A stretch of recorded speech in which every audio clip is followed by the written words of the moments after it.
Check 1, 2, 2. Check 1, 2. I think we're going to be going live here any minute now. I think we're live. Wow, that was actually really easy to figure out. I'm surprised. Well, my apologies for starting late here today. Episode 400 of #AskGSM for Wednesday, July 28th, 2021. Thanks to anyone that's going to be tuning in live for today's episode, or if you're watching on playback, I appreciate you guys too. I figured this would take me a lot longer to figure out. That is not why I'm starting at 2:30 Eastern time. I was just busy today. But wow, we're live. I think we're live, pal, which is awesome. So before we get started here, let me just put up the link. Just notifying everyone that we went live here on Twitter. Let's see. We are now live for episode 400. Let's see. Where's the hashtag button? Of hashtag, it's hashtag SGSM on YouTube. Be sure to tune in now. Tune in now and get your question answered live on the air. Let's see. What's the link going to be? Oh, Mr. Marceau's in the chat, GSM. He was probably waiting around for that. So thanks, Mr. Marceau, for tuning in and making sure that that we know that it's working here. If it is working, and I assume that it is, please let me know in the chat. Mr. Marceau, you said GSM. If you can hear me, say hi. Say yes, it's working. Say that you're coming to see SummerSlam with us at the movie theater. Need some sort of confirmation that you're listening live and that you can hear me. I assume it's working, but this is the first time I've gone live here on YouTube and have had no issues whatsoever. And I haven't gone live very many times. As I've said before, we went live for episode 200, which would have been 4 years ago. And thank you, Alexis, for letting me know. I didn't even have to text her. I didn't even have to text her letting her know that I went live. She was...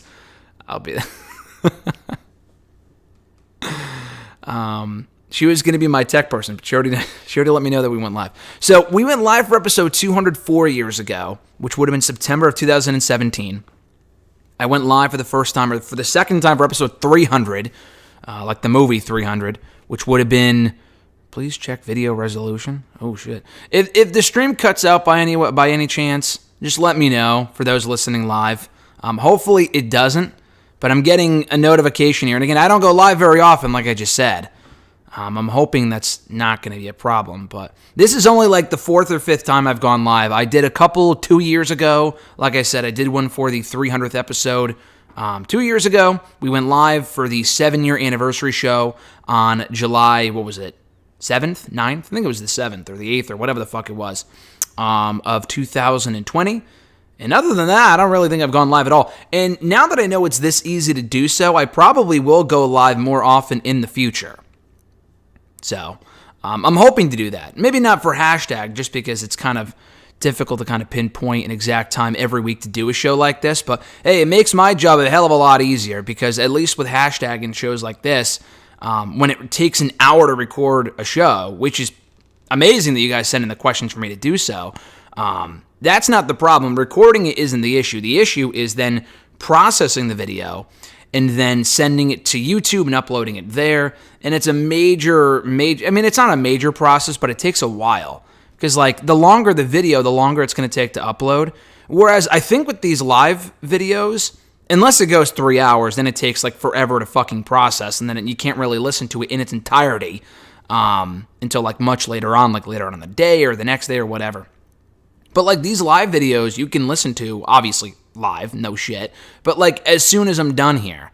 So I probably won't be on here for more than an hour or two, I don't think. I mean, I've said that before, and I've been on here for fucking 3 hours, like an episode of Raw kind of thing. But it's just a lot easier to do. It's a lot easier than recording it, processing it, uploading it. And the thing is, too, currently my laptop is being great, which is amazing. It's not always going to be this good. I don't know if last year I didn't have any issues. My last laptop, before I got this one 2 years ago, was, I think, I don't know if I had this one when we did episode 300, but it was all over the place. The stream was garbage because the Wi-Fi was a problem, but more so because my connection was not the best.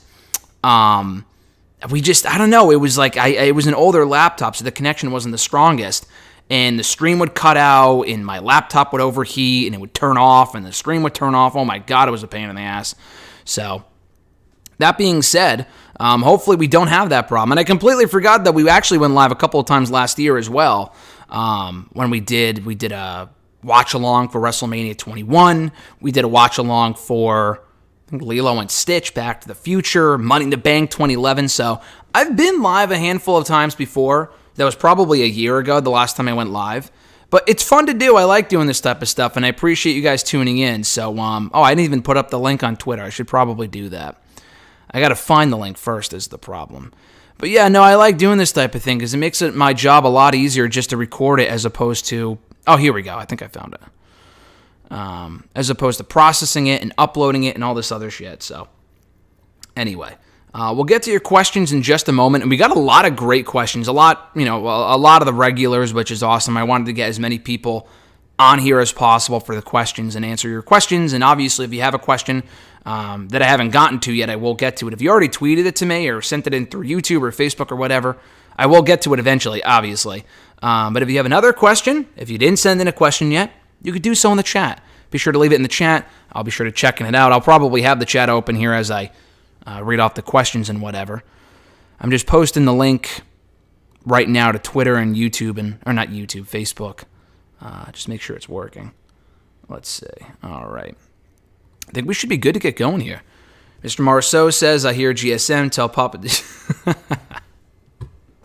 I think that's a confirmation. So we were talking with Mr. Marceau earlier today. Bit of a backstory here. Obviously, it was announced last week, and we discussed this on WrestleRant Radio. Cheap plug, check it out. We were discussing how SummerSlam, for the first time ever, is airing in movie theaters. And it's funny, too, because Alexis and I, on our anniversary a few weeks ago, we went to go see Black Widow. Very good movie, by the way. And while we were there, we were discussing, I don't know what prompted the idea, but I was thinking, and I've thought this for years, but I'm thinking it would be cool if movie theaters did WrestleMania. How could you not? I love going to the movie theater. I used to work at a movie theater. I love going to see movies, even if it's a movie I'm not overly anticipating. Just the act of going to see a movie, getting popcorn, doing whatever, I fucking love. I can't wait to see Suicide Squad when that comes out in a couple weeks. Big Match John, baby, got to go support Big Match John, and that's in early August, I believe. Halloween comes out later this year, all this other stuff. So they're doing SummerSlam at select theaters, and they never do one anywhere near me. And granted, this isn't exactly near me, but they are doing literally just one in Connecticut in Stamford. Of course it would be Stamford where the fucking headquarters are located, but it's certain movie theaters and certain branches and certain companies and whatever. Massachusetts has a handful. It's right near Mr. Marceau. We don't have one right near us, but we did extend the invitation to Mr. Marceau to join us. It should be a fun time. I'm looking forward to it. We are definitely going. The tickets have not yet been purchased, but there is no way that I can't go to this thing. I mean, how can you pass up the opportunity to go to SummerSlam and not go to SummerSlam, which I don't think I'll be going to SummerSlam actually, but the idea of watching it live in a movie theater sounds pretty fucking cool to me. If I can't be there live, being able to watch it live from a movie theater sounds pretty damn fun. And hello, Dolores. Thank you for tuning in. I appreciate it. So I'm looking forward to that. That's not until August 21st. Obviously, SummerSlam's going to be in Vegas this year. There was the idea that I could potentially go. Unless something changes, I probably won't. The invitation was offered to me. I don't think I am, just to be completely honest. I don't think I'm going to SummerSlam. If I'm not going to SummerSlam, and I don't think I am, I'm definitely going to be watching it live from that movie theater. So if you're in the area, come join. It should be a fun time. We're trying to get as many people together as possible. Should be a lot of fun. But so we're not going to SummerSlam, and RJ knows I'm not a big Vegas guy. We were there for Double or Nothing 2 years ago. It was a very fun trip. Mr. David Wilson, thank you for tuning in, buddy. I appreciate it. He said I'll be there live. Looking forward to that. I assume you're talking about SummerSlam. That's awesome. So if I do end up going to SummerSlam last minute for whatever reason, and again, like I said, I don't think I will. We'll talk about Punk and Daniel Bryan in a moment, because obviously that's the thumbnail. That's the number one question for today's video. Are they going to AEW? Thank you, Dolores, for sending in that question. I'll get to that in a moment. But for SummerSlam, like I said, I don't think I'm going. There was an idea at one point, maybe I would.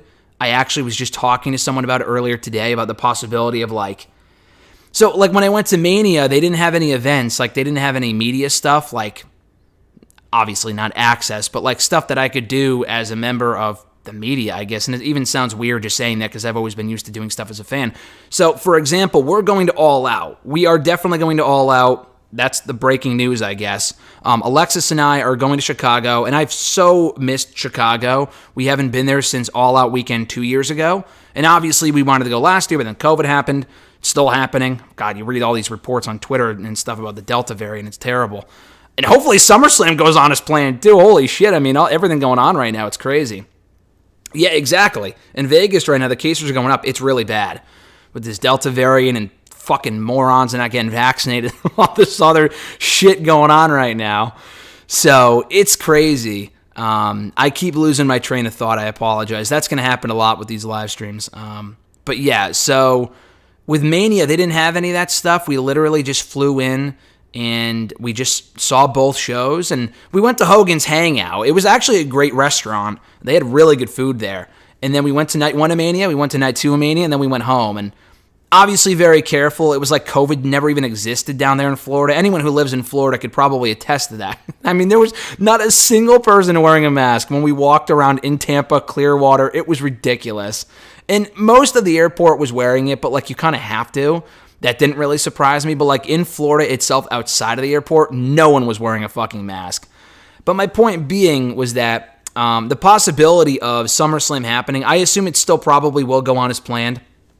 And like David just said, the mask mandate is back up in Vegas. But from what it sounds like, the outdoor activities are good for now. So hopefully that it stays that way. And I was just thinking, I was just discussing this with Alexis like 30 minutes ago. But I was joking, like, let's just get through Chicago. Let's just get through All Out. And not even that, let's get through the Arthur Ashe Stadium the Arthur Ashe Stadium show. That's a tongue twister. For Dynamite. Selfishly, as like a wrestling fan, and you guys see the thumbnail, Punk, Bryan, potentially going to AEW, holy fucking shit, like you want to see this shit happen. You want to see this shit happen, and it can't happen if you don't get fucking vaccinated and you don't wear a goddamn mask. So, like, people got to do their part. We got to keep this shit going. And it's been so nice. I've only been to, like, one wrestling show since everything kind of opened back up, other than Mania. I went to an indie show a few weeks ago with Alexis, and it was a lot of fun, and, like, you would think, like, everything going back to normal to a certain extent has been a lot of fun. Let's not go back to what it was. Let's not go back to what it was at COVID's peak, and it's getting worse now. Let's all do our part.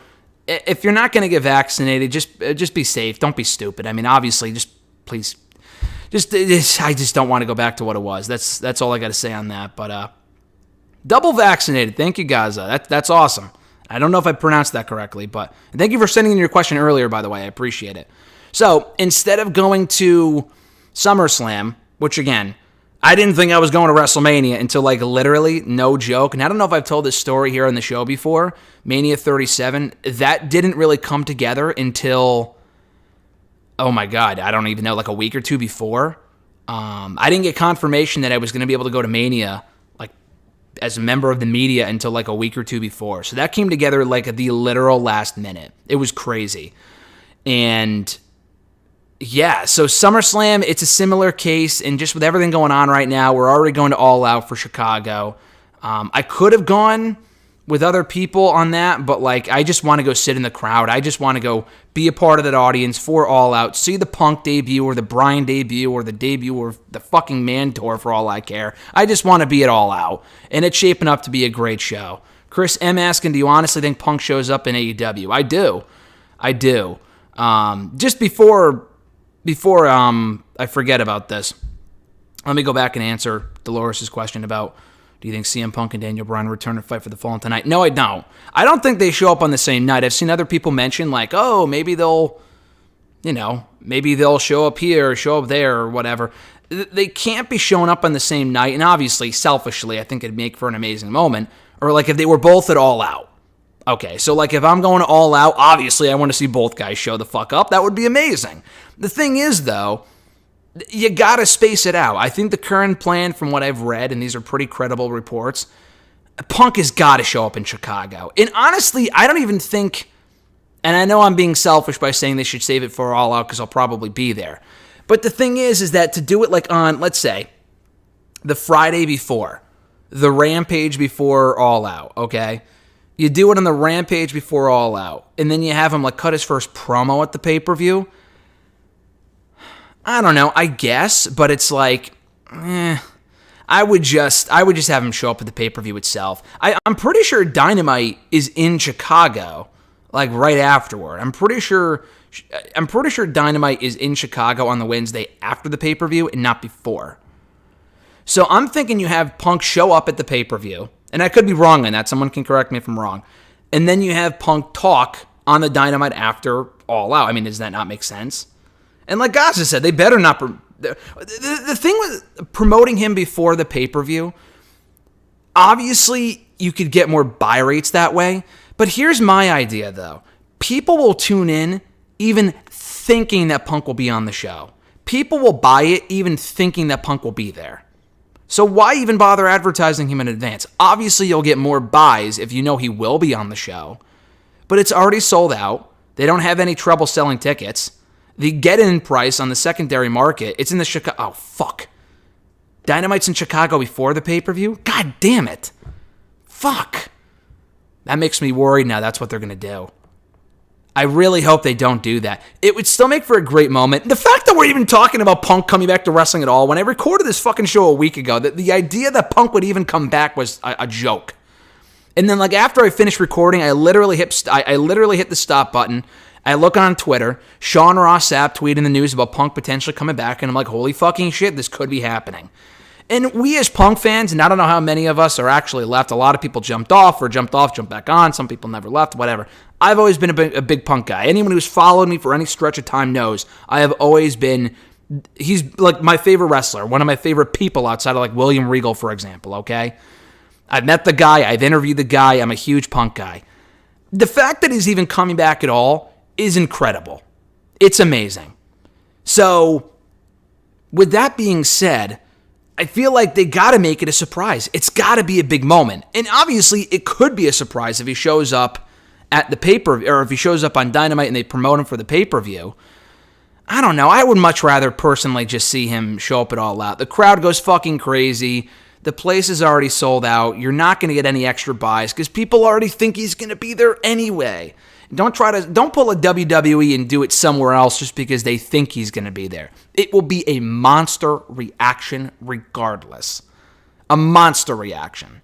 So I honestly think we've heard so much about these two going to AEW, and I smile thinking about it. I smile thinking about it right now because I never thought this day would come. And the fact that Bryan isn't on his way in as well is just absolutely wild. It's a great time to be like a wrestling fan right now.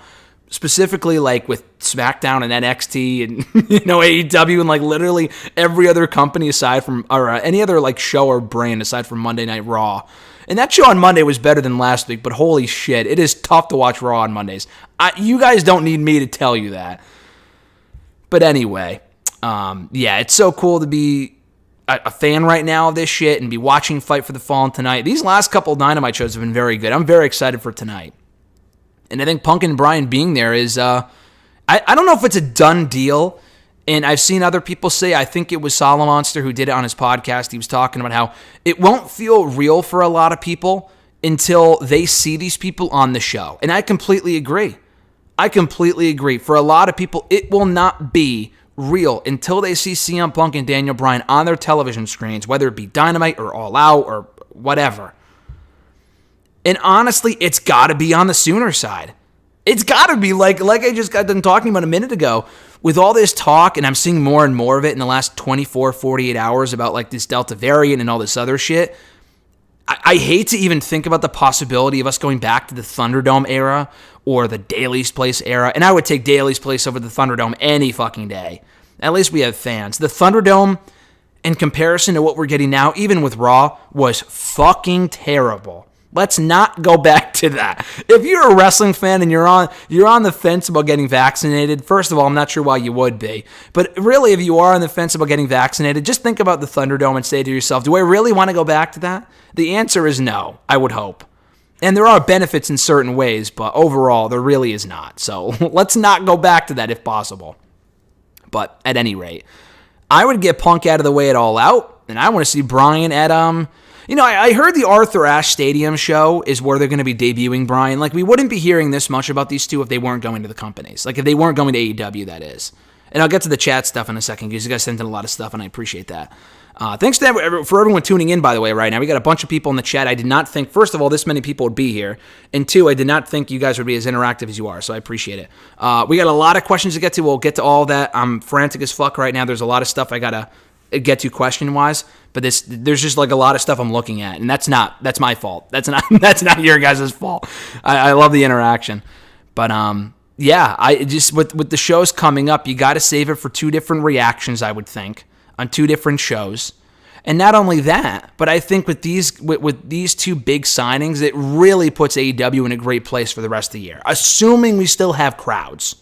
Like, it's already a great time to be an AEW fan already, and I have my issues with it. I feel like I have more issues with the company than most people. They do a lot of dumb shit that some people just do not talk about, or they let AEW get away with. But you got to give them credit where credit is due. These are two massive signings.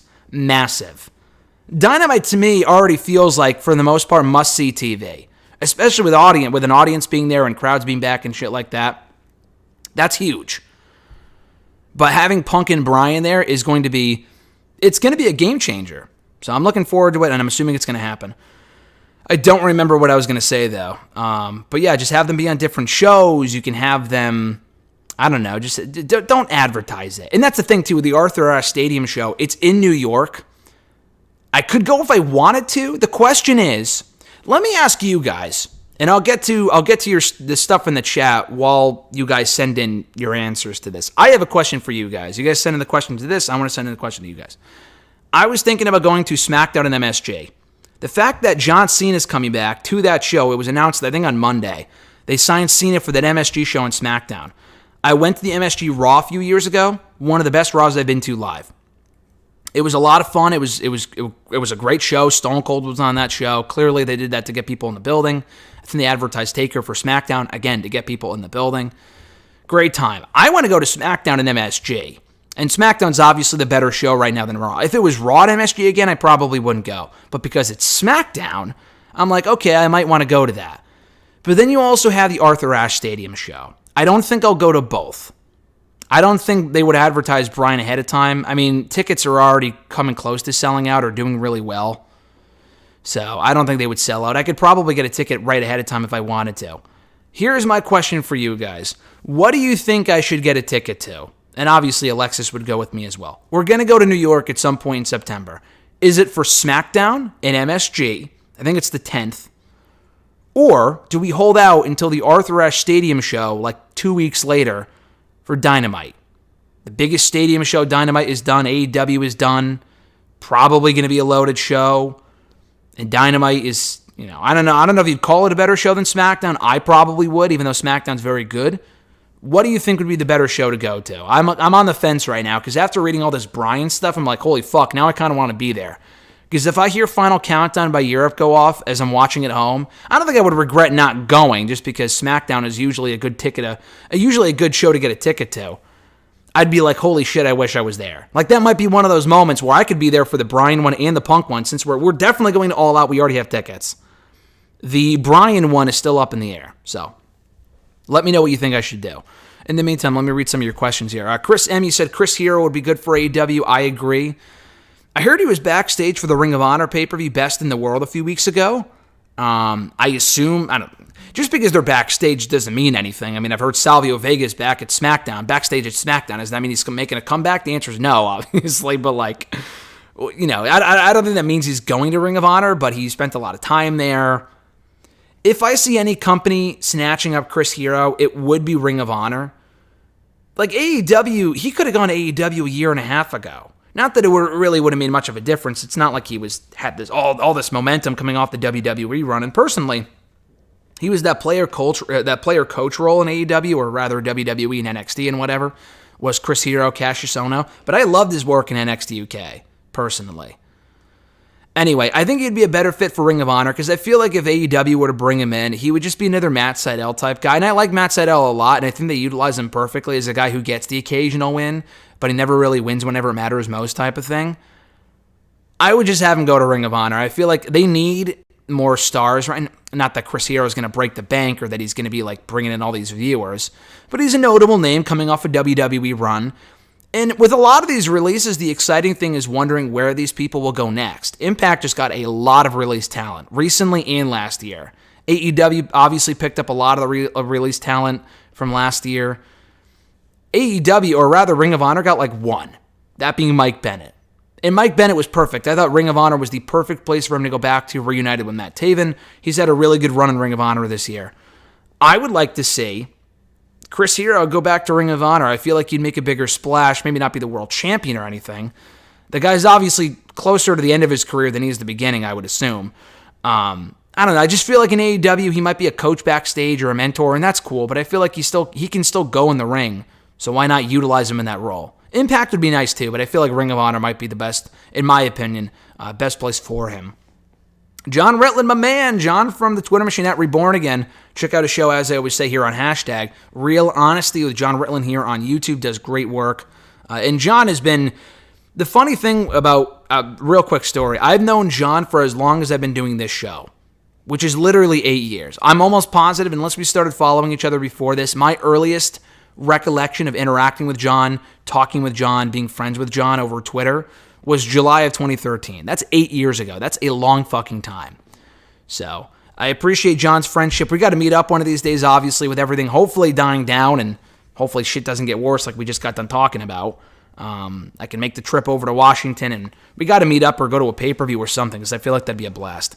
But anyway, he had said Punk coming back in any form would be monumental for that initial pop it all out. It is. And honestly, like other people have said, I really wish it wasn't spoiled, because if that wasn't spoiled and we didn't know Punk was coming in, Punk showing up at All Out, and no one is, I mean, the whole, Punk is showing up at All Out stopped like a year or two ago, because they've had so many shows in Chicago. He wasn't there at All In. He wasn't at All Out 2019.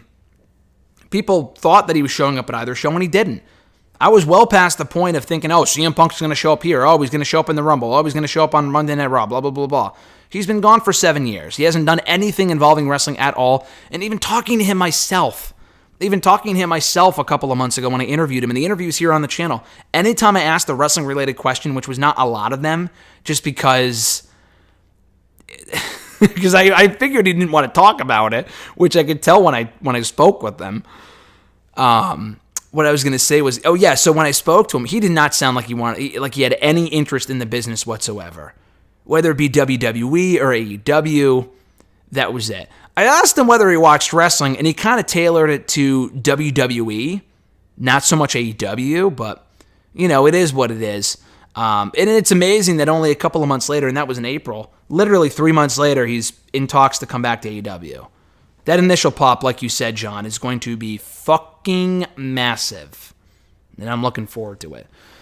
Gaza said, we deserve to feel excited after the year and a half we've had. Yeah, I completely agree. It's been a fucking mess.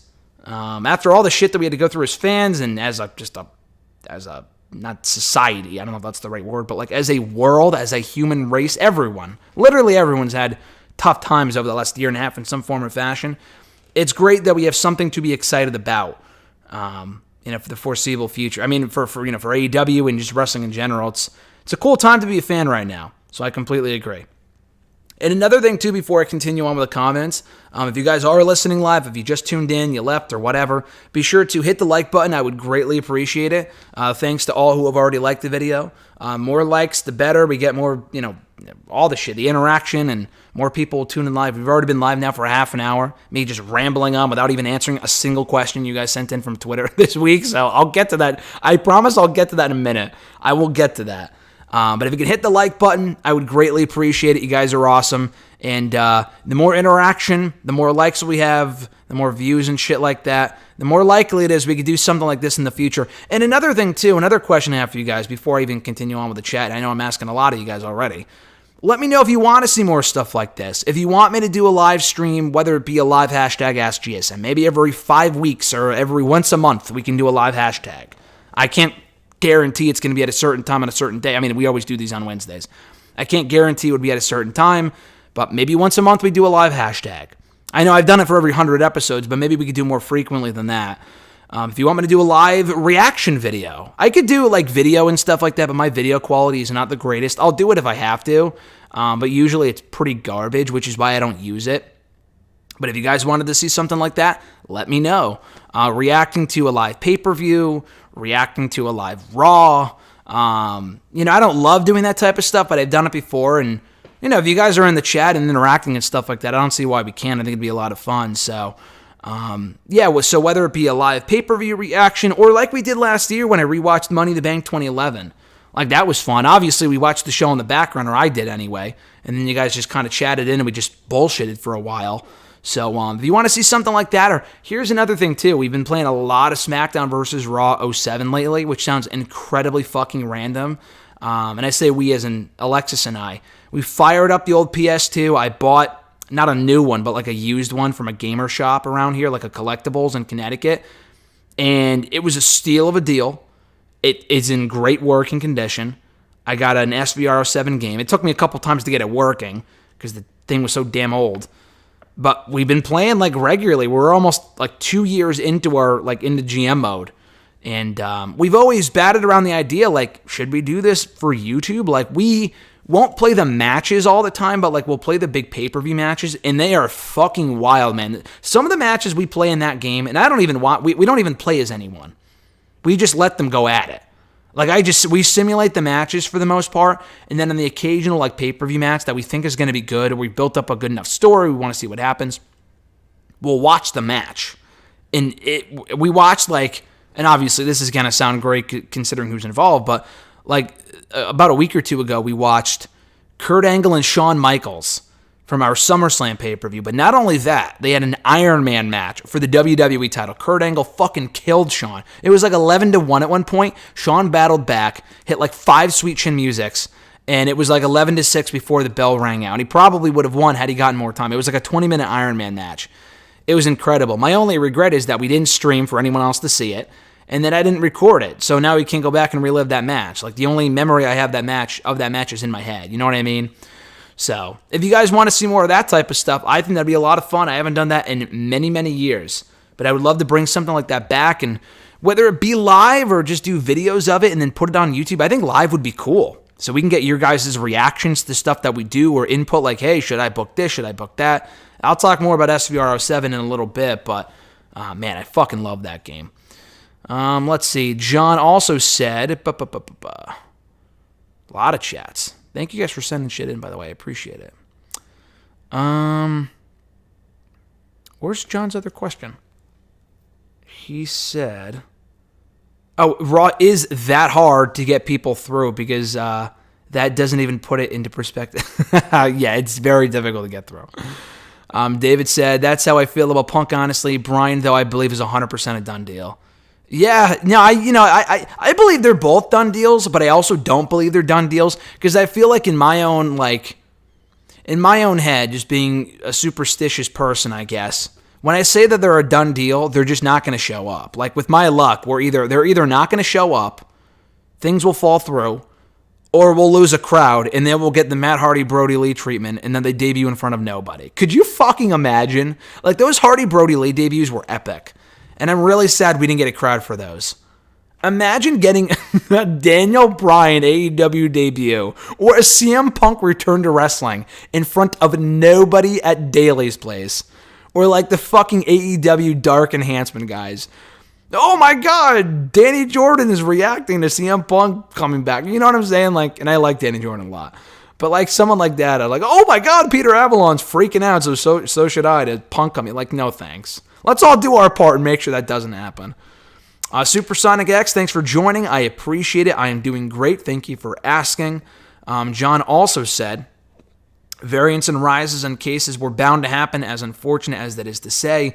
I believe companies will be smart, but I don't see any other shutdowns happening. We'll see. I mean, the thing is, obviously that's very possible, and it's also very possible we won't have shutdowns. But I was thinking the same thing, like, oh yeah, this coronavirus thing probably... Because how many times have we heard about stuff like this? Like when the swine flu came around 10 years ago, I fucking had the swine flu. I don't know about you guys. I had H1N1 when I was in high school. And I was out of commission for like a week. And didn't shut down schools, though. I was out of school for a couple days, but that's about it. It wasn't like this national scare from what I remember. And maybe just because I was 14 at the time. I don't really remember all that well. But what I was going to say was, in regards to that type of stuff, you never know. Like with coronavirus, I didn't think anything would really come of that initially, or like we'd be back to normal within a few months, and then we weren't. So you never know. Anything is possible. I've kind of learned to understand that by this point, and then realize that anything could happen. Volterra said, WWE is better live than watching it on TV. It's a different experience. I had a lot of fun at a Raw show. Listen, so have I. I love going to the shows live. Like, anytime they're here in Connecticut, I always go. Always go. Always. Whether it be a Raw, I've been to SmackDown and Raw many, many times. I've been to many NXT shows. So as bad as Raw is, here's a great example. RJ, Alexis, and I went to the final Raw of 2019. Do you remember what was on that show? Do you remember what was advertised in advance? If you guessed the wedding of Lana and Rusev, or not Rusev, rather Bobby Lashley, then you answered correctly. Because that's what was on that show. And that segment fucking sucked. But being there live for it made the show a lot better. I'm sure if you asked me if I didn't go to that show and I watched it on TV like everyone else, and you asked me how the show was, I'd probably say it was one of the worst ones I've ever seen. And it was probably one of the worst Raws I've ever been to for sure. But just being there live was a lot of fun. You can ask RJ as well, and Alexis had a fun time.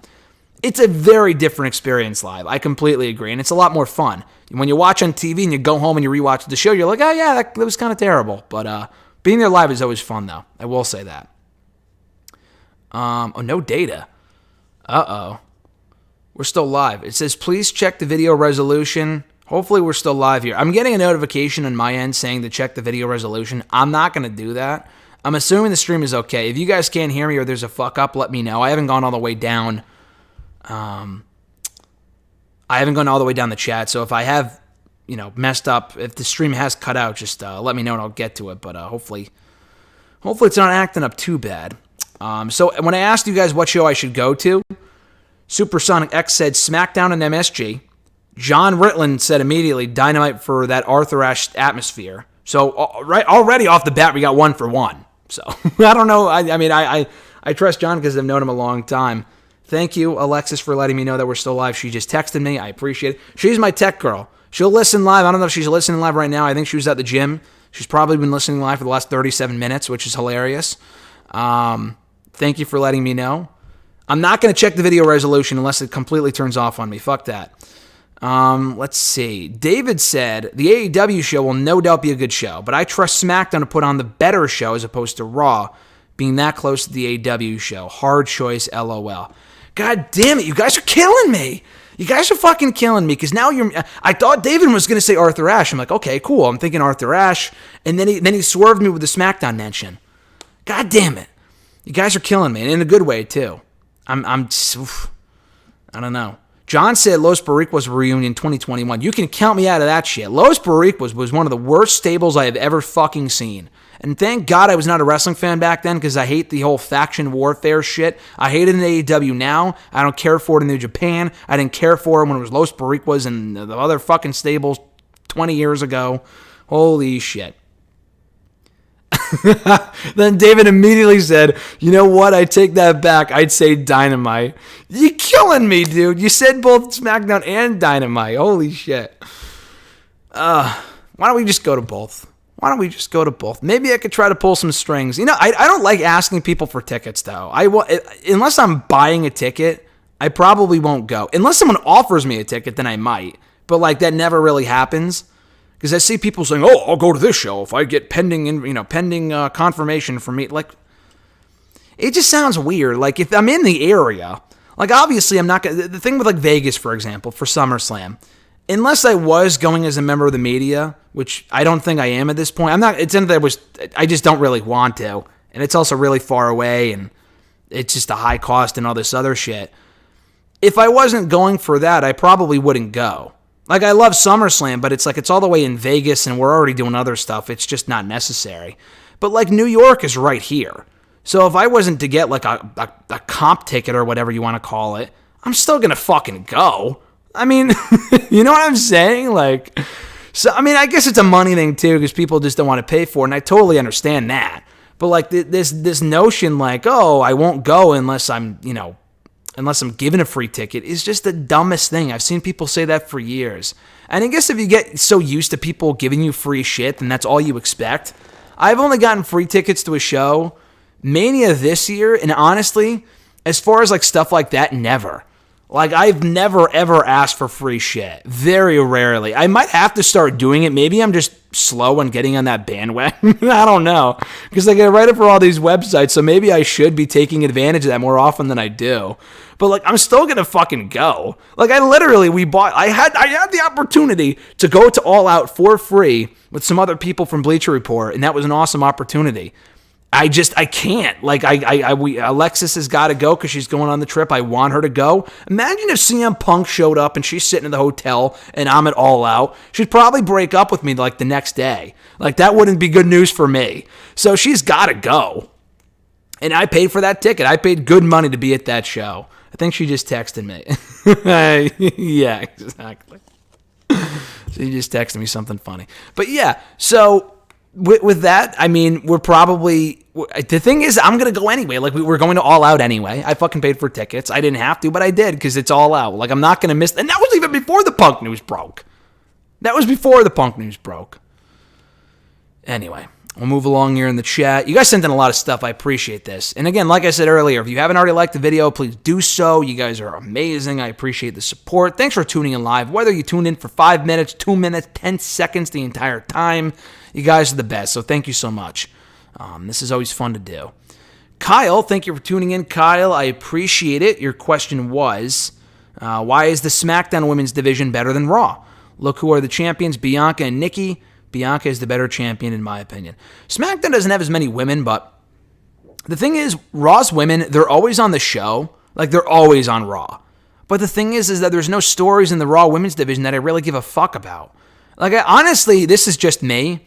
And maybe it's because I talk to her, so, like, I want to see her succeed. But Eva Marie, I like what they're doing with Eva and Doudrop or Piper Niven, whatever. I don't care about the Lily Alexa Bliss shit. I like Alexa Bliss a lot, but the fact that she's doing the Lily shit is just complete garbage. Complete garbaggio. So, I don't know. They have all their women on the show every single week. Like, Nikki being champion, I'm going to be honest with you, I just don't care. I like Nikki a lot. I hate the Nikki ass shit. I thought what they did with her on Monday was garbage. The match was good, but like her losing already a week into her reign, because she almost won, I literally laughed out loud. I'm like, what is this trash? I just thought it was stupid. But SmackDown, Bianca's been booked great as the women's champion. Sasha Banks is absolutely on her way back, probably this week. Bayley got hurt, unfortunately, but they just called up 3 women to SmackDown, Tegan, Shotzi, and Toni. Those are 3 top talents right there. That's not like Aaliyah. Raw got Aaliyah. I guess that was the trade, and I don't know how that makes sense, for Mandy Rose. SmackDown got 3 of NXT's finest. So, I would agree. SmackDown is the better women's division. They don't have a lot of women. Oh, also Liv Morgan, too. You know what? She's grown on me. She's got momentum. She's getting over, which is great to see. Hopefully, Sonya, when she comes back to wrestle, she's on Raw. That would be great. SmackDown, not Raw. Jesus. I don't want to will that into existence. Yeah, I agree. SmackDown is the better division. John said it was around that time back when wrestling seemed like it would get better. The time and place. I'll be there. Yeah, John, I look forward to it, man. Hopefully, I heard the Rumble before COVID, I thought, in 2021 was supposed to be in Washington. I'm pretty sure. And then obviously it didn't happen because COVID happened, but if there was a Rumble in Washington or like a SummerSlam out there, I mean, obviously probably not like next year because they're on the West Coast this year for Vegas, I would absolutely go.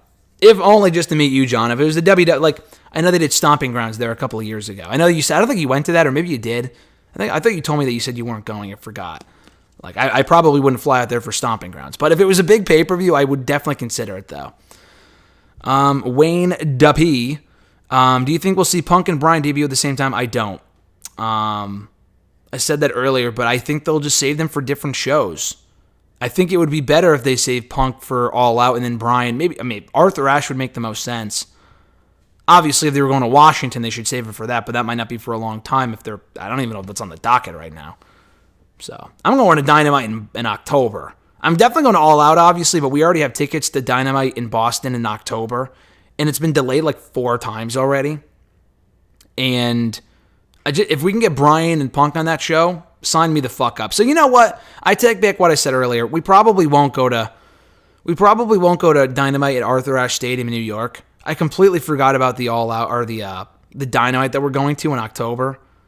And we're going to Rampage too. Yeah. So Rampage tickets were cheap in Chicago, so we got tickets to that too. That sounds like so much, but like we've never been to Rampage before, and it's that same weekend. We're flying in Thursday, so why not?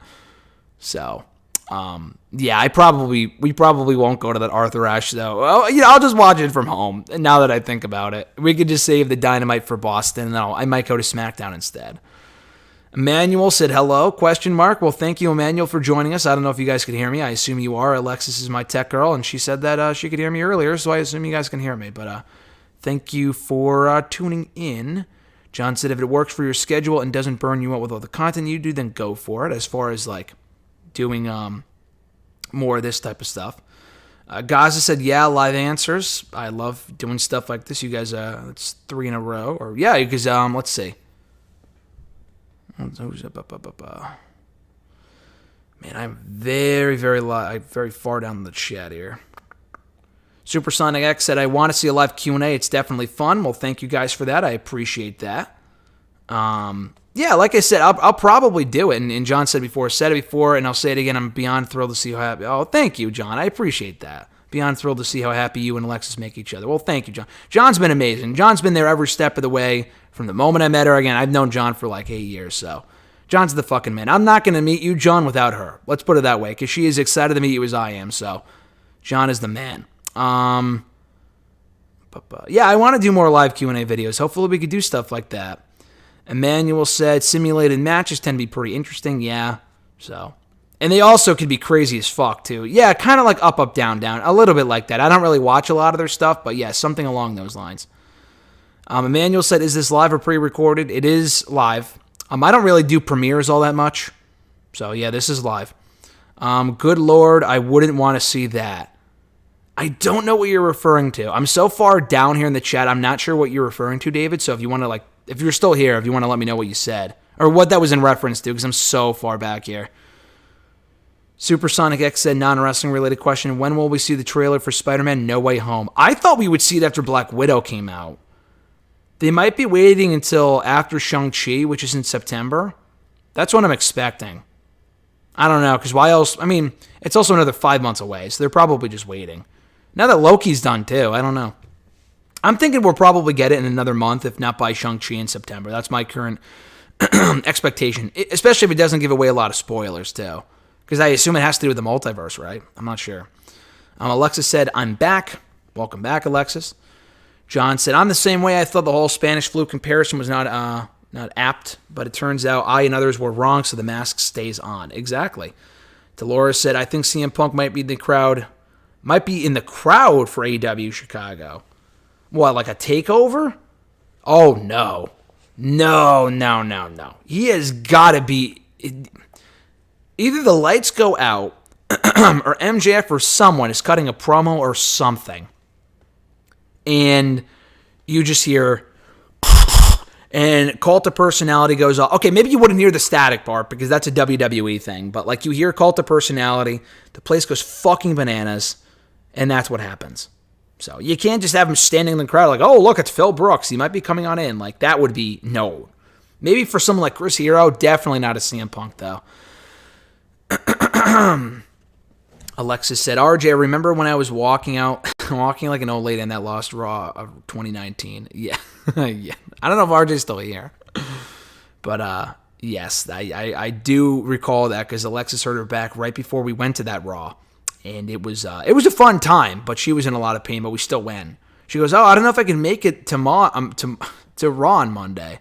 And then I think I said, who else could I give a free ticket to? Because there was no way I was missing that show. I'm an asshole. David said, I agree with John. I think we're past the lockdown shutdown phase, but we will need vaccination certificates to attend big events. That's what I'm thinking too.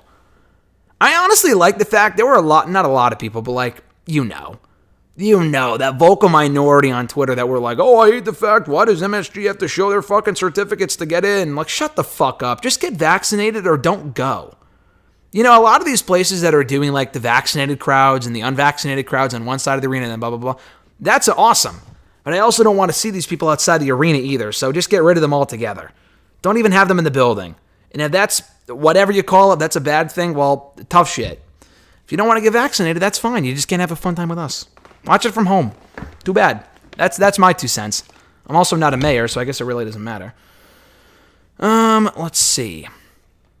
Alexa sent in an emoji. Not sure what that was in reference to. Oh my God, SummerSlam in Vegas might be canceled. Is that what they're saying? Is that what they're... That's not what they're saying right now, is it? No way. Let me check the Twitter machine.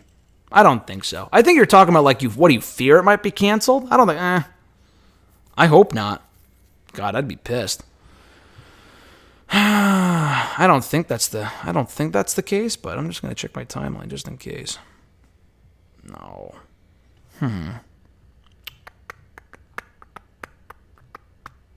Nah, I think you're just thinking that it might be canceled. I hope not. Let's fucking hope not. Next question, or next chat. Alexa said, we are going to MSG because I want to hear Roman live and Cena. I mean, come on. Yeah, exactly. I want to see the Tribal Chief. I can't pass up an opportunity to see the Tribal Chief. We were there at Mania, but he had the old music. That's the thing. He had the old music, and I want to see him with the new music. So we're probably going to SmackDown. We could save Dynamite for October. John said, companies now looked at the Attitude Era, saw the factions and ratings, and said we should do that. Yeah, exactly. Alexa said, ask Mark for tickets. We'll see. No, Laura said, how about you go to AEW, then go to SmackDown? Well, so SmackDown is before the Dynamite at Arthur Ashe Stadium.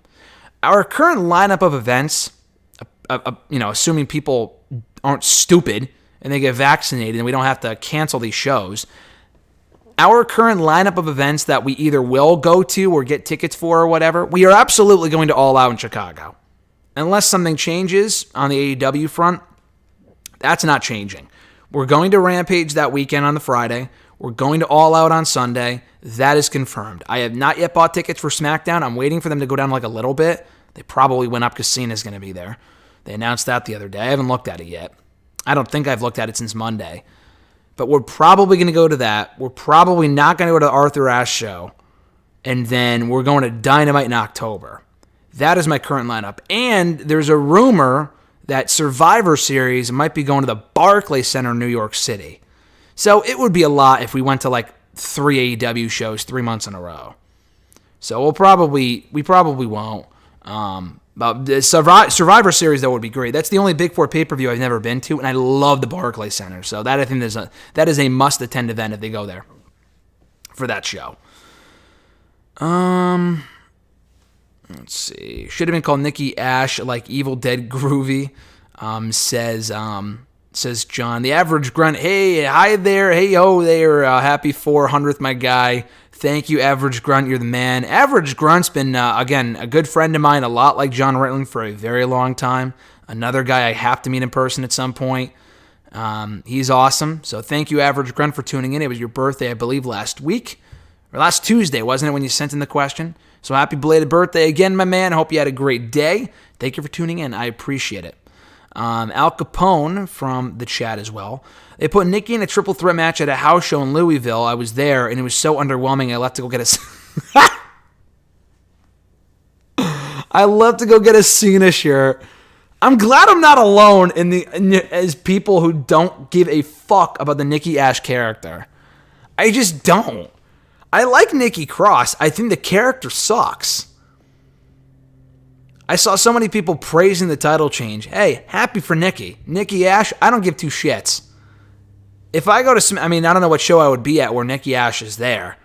But I just wouldn't, I don't think I would even boo. I just wouldn't react. I just don't really care. John Ritland says, Stomping Grounds was so devoid of fans, I could have gotten a ticket the day of the event. Oof. The thing with Stomping Grounds, though, that actually ended up being a decent show. The build was terrible because it was in the wake of, like, the wild card rule. I remember we discussed it, like, on this show at the time. And you were like, I probably won't even go. Or, no, you didn't go.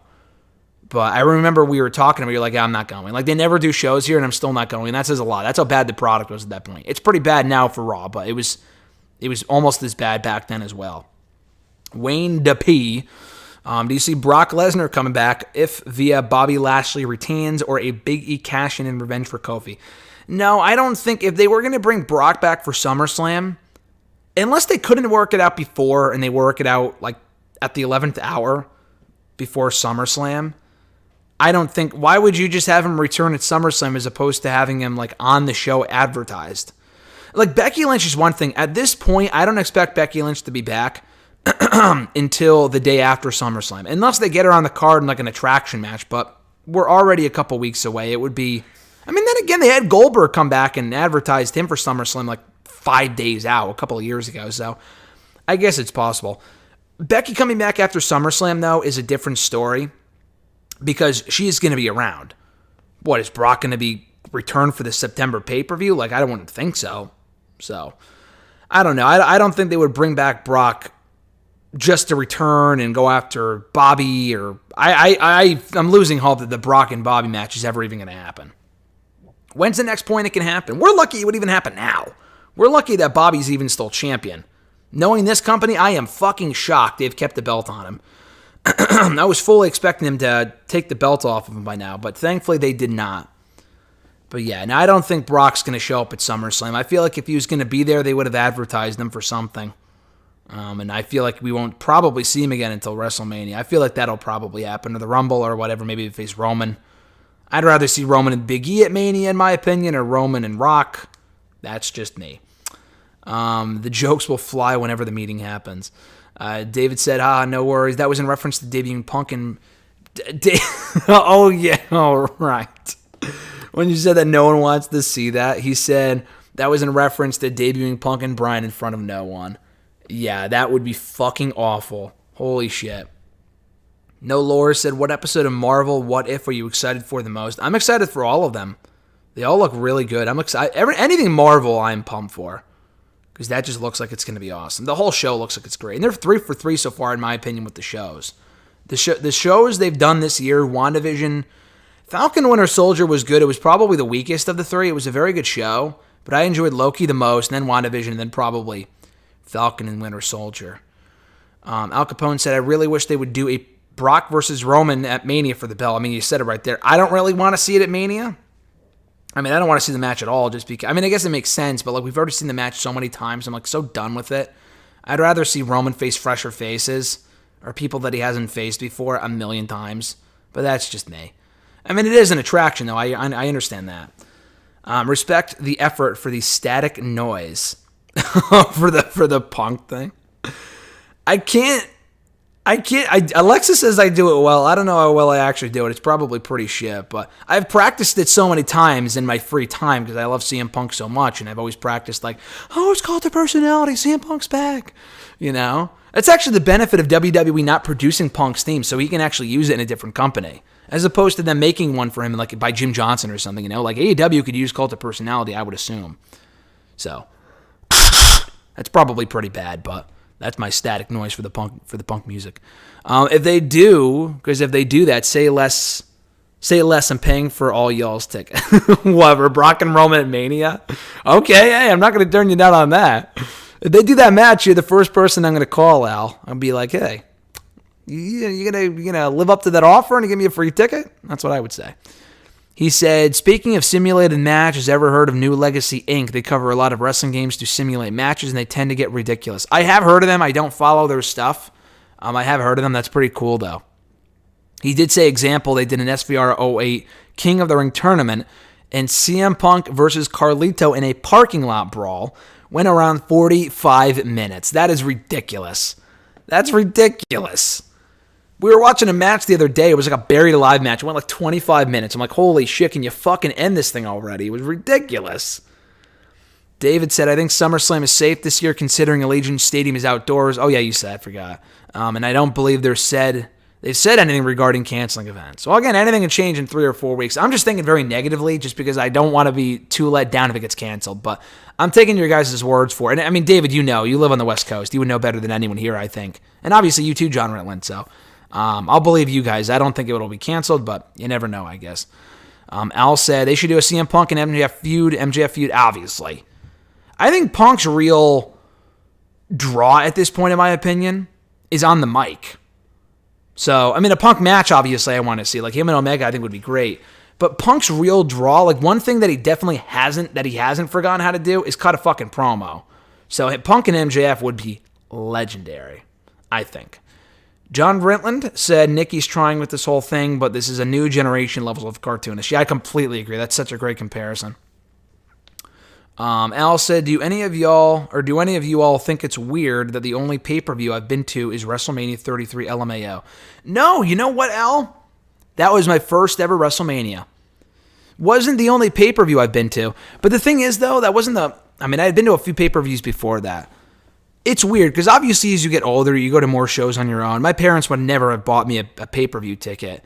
I didn't go to my first pay-per-view, and I've been watching wrestling not for nearly as long as you guys. I've only been watching since 2008, and that gets a lot of people like, oh my God, you've only been watching for like 15 years. Like, oh, you weren't around for the Attitude Era. Like, no shit. I mean, that's not really my choice.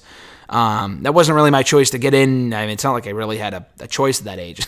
My parents would have never allowed me to fucking watch the Attitude Era when I was like 3 years old, or 10 years old, or 5 years old, or whatever.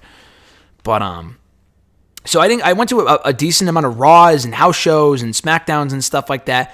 Didn't go to my first pay-per-view, and also the East Coast doesn't have a lot of pay-per-views for the most part. Didn't go to my first pay-per-view until I was a junior in college, and it was SummerSlam 2015. From there, we went to a bunch. Like, the next year alone, I was at SummerSlam 2015. I went to SummerSlam 2016. I went to Extreme Rules 2016 with RJ. Very fun time. That's in Newark, New Jersey. That's a whole other story. He could tell you that story. I went to that pay-per-view. We went to SummerSlam 2016. That's 3. We went to Hell in a Cell that same year in Boston. That was a lot of fun. I went to Ring of Honor All-Star Extravaganza pay-per-view that September. In 2017, did I go to any pay-per-views? I didn't go to SummerSlam that year. I went to Final Battle that December. I remember that. I don't know if I went... Oh, I went to WrestleMania 33. I'm a fucking idiot. That's what we're talking about. Yeah, I went to WrestleMania 33 that year. In 2018, I went to the Rumble. I've been to a lot of takeovers. That's not really a pay-per-view. But yeah, the point being that it really wasn't until up until a couple of years ago that I started going to more pay-per-views. So, it's not weird that your only pay-per-view, or did you say only or first? What did you say? Only pay-per-view. No, that's not weird at all. First of all, it's in Orlando, and Orlando, I think, is a great area for, like, Disney and shit. But also, that was a good show. And you know what? If the only pay-per-view that you've ever been to was responsible for the Hardy Boys' return, that's pretty fucking cool. My first Mania, the Hardy Boys came back, and I don't think I've ever marked out or reacted that way in my life. And you guys know I can get very energetic, might be the right word. I get very animated. And I freaked the fuck out. The video's here on my channel if you want to check it out. But holy shit, it was a moment for the ages. One of the greatest thing in wrestling I've ever seen live. And I've seen a lot of cool shit. That takes the cake, though, bar none. Just an amazing moment. No, Laura said... look, the chat like keeps refreshing. Nikki tries to be a superhero for this generation. Yeah, no, sorry, not working, even though she is the one that came up with it. The funny thing is that all these people pitch ideas, and they don't get approved, but they approve this one. I mean, I'm not surprised at all, but that's just WWE or Vince McMahon for you in a nutshell. I think Nikki ASH, Emmanuel says, is decent in theory, but if Bayley didn't work out, I have no faith in Nikki being better at an idealistic babyface. And Bayley was better at it. And Nikki's very likable, but there's ways to be likable without being a fucking superhero. It's just cringy. She's like the most annoying person on the roster at this point. And people said that about Bayley. I was probably just biased about Bayley because I'm a big Bayley fan. I like Nikki Cross. I've never been a huge Nikki Cross fan, but the gimmick just sucks. Glad it's over. People seem to like it. Mighty Molly wannabe, Gaza said, but I don't know. Personally, I just think it's garbage. Wayne DeP, would you rather see Big E announce in advance his cash-in for Mania, or pull a Seth Rollins and have Rock versus Roman successful cash-in? No, I'd rather have him cash in advance. Announce it. Like, do Biggie and Roman as the Mania main event. I don't even think they're doing Rock and Roman this year anyway. They're in Texas, but I mean, Rock might be busy. It really depends on his schedule, because ideally you would save him for Hollywood Mania. But one, is he even going to still be relevant by that point? I mean, Roman obviously will be relevant, but like, is he still going to be doing the Tribal Chief shit? That's the question. He might not be. So they might want to do it on the sooner side, and that's fine, but it's a risk. The longer you wait, the less people might be interested. Who knows? So anyway, I want to see Roman and Big E at Mania next year, but that could always change. So personally, regardless of whether it's on Roman or not, or if it's at Mania, I think he should do it in advance. My opinion. Al said, Punk and Bryan, former tag team. The name should be called Fuck Yes. Yeah, that'd be great. No said, I'm just waiting for John Cena to destroy Jimmy in a promo to bring up his mugshot again. Yes, I forgot about that. He did bring up his fucking drunk driving issues. Did Cena a few years ago. I totally forgot about that. So the Raw reunion show. Wayne DeP said, also, I wanted a Bloodline versus Hurt Business at Survivor Series. The Hurt Business was the best thing on Raw through the pandemic era besides Randy Orton. I completely agree. That would have been an amazing match, and they fucked it by breaking up the group. God damn it. Emmanuel says, honestly, to compare Nikki Ash to Mighty Miley and Hurricane, I think one of Nikki's issues is going to be that they're trying to play the character seriously. Yeah, no, exactly. It's not a comedy character. She's just a loser. You know, she literally lost clean a week after becoming champion. Come on, man. What the fuck? David said, speaking of Marvel, were you as excited as I was to hear that Kingpin is coming back for the Hawkeye series? Oh, yo, wait a second. Vincent D'Onofrio seemingly confirmed it on a liked tweet the other day. Whoa, hold on a second. So I have a DM conversation with a few friends of mine on Twitter. Actually, Chris and Phil. We did the low key reviews recently. We reviewed WandaVision, Falcon, Winter Soldier, blah blah blah. We do all those reviews here on the channel. We have a DM group, and someone sent that article about Kingpin. I didn't read the article. I just saw that Vincent D'Onofrio might be coming back for it, or like he wanted to, or something. I didn't see it as news. I didn't know that Kingpin was definitely coming back. I thought that was really cool. I'm like, oh shit, that'd be cool if he was cast for it. Now, so you're telling me he is in the show, or that the character's in the show, and that, wow, okay, so they might be bringing back D'Onofrio. That's fucking awesome. I did not know that. Thank you for bringing that to my attention. Holy shit. The Hawkeye isn't the Hawkeye show like later this year? That might be coming up quick. I'm a big Hawkeye fan, so I'm looking forward to that show. I like Jeremy Renner. I like Hawkeye, the character. I'm looking forward to that. Holy fuck. I'm even more excited now than I was before. That's really cool. John said, given how the wrestling scene here shut down for about a year, I'm just thrilled to see indie promotions running again. Danny Jordan is going to be on it.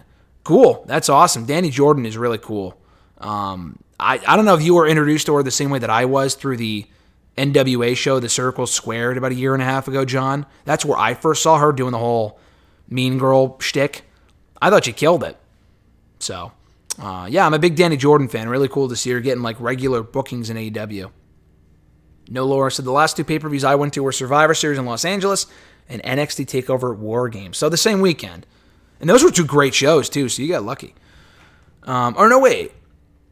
Or Survivor Series 2018. No, that was still a decent show. I was thinking of 2019, but those were still, TakeOver War Games that year was great, though. For sure, I remember that.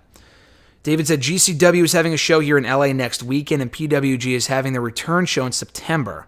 And there's been a ton of indie shows here the last couple of months. Well, that's awesome.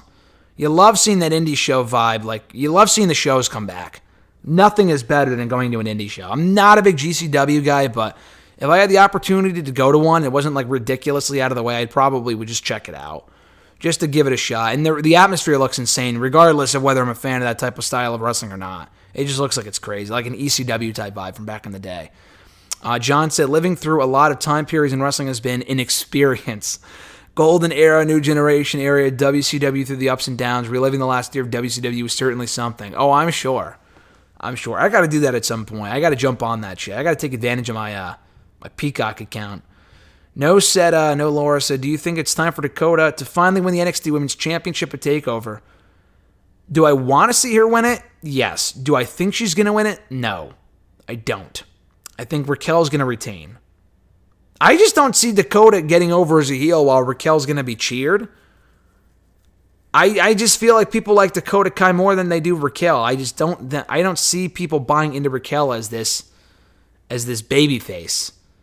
I just don't understand that. And Raquel should have given her a title shot months ago. Like, why? Dakota Kai is the baby face. Justice for Dakota Kai. But I'm looking forward to the match, though. Emmanuel said, I remember watching a lot of 90s and 2000s WCW and WWE back then on the WWE Network. Admittedly, I did start appreciating those eras the more I watched them. I want to watch more of this stuff. I'm not a big Attitude Era guy, but I want to go back and watch it all. I watched all the Attitude Era pay-per-views. I watched every WWE pay-per-view. Not all the Raws, though, so I got to go back and watch that stuff. Al said, I'll be back. There's some Duke Nukem looking outside of my house. Should I put him through a table, guys? You fucking should. Put him through a table. Grab Bubba Ray Dudley or Devon Dudley. Say, get the tables. Put that motherfucker through a table. And be done with that jabroni. John said, rock out with your Hawkeye out. Oh, God. That just sounds weird saying that out loud. Emmanuel said maybe. John said Circle Squared was exactly how I found out about it. Yeah, me too. Emmanuel said, by the way, have you heard about Matt Cardona versus Nick Gage? I did. I didn't see it, but I watched the finish.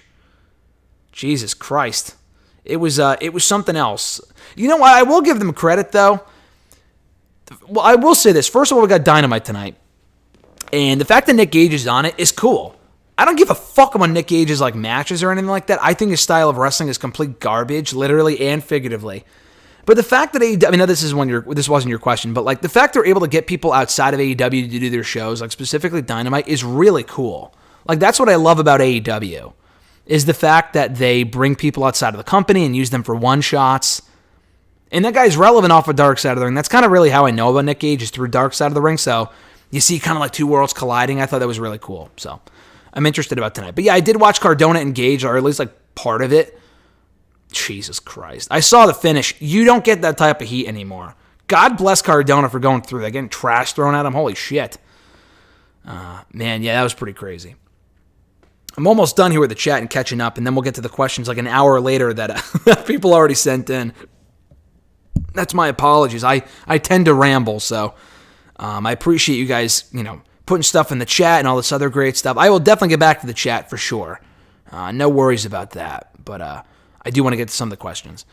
David said, I'm not big on GCW either, but they caught my attention with the Matt Cardona angle and hoping that rolls into their Vegas show SummerSlam weekend, considering I'll be there. Oh, that would be awesome.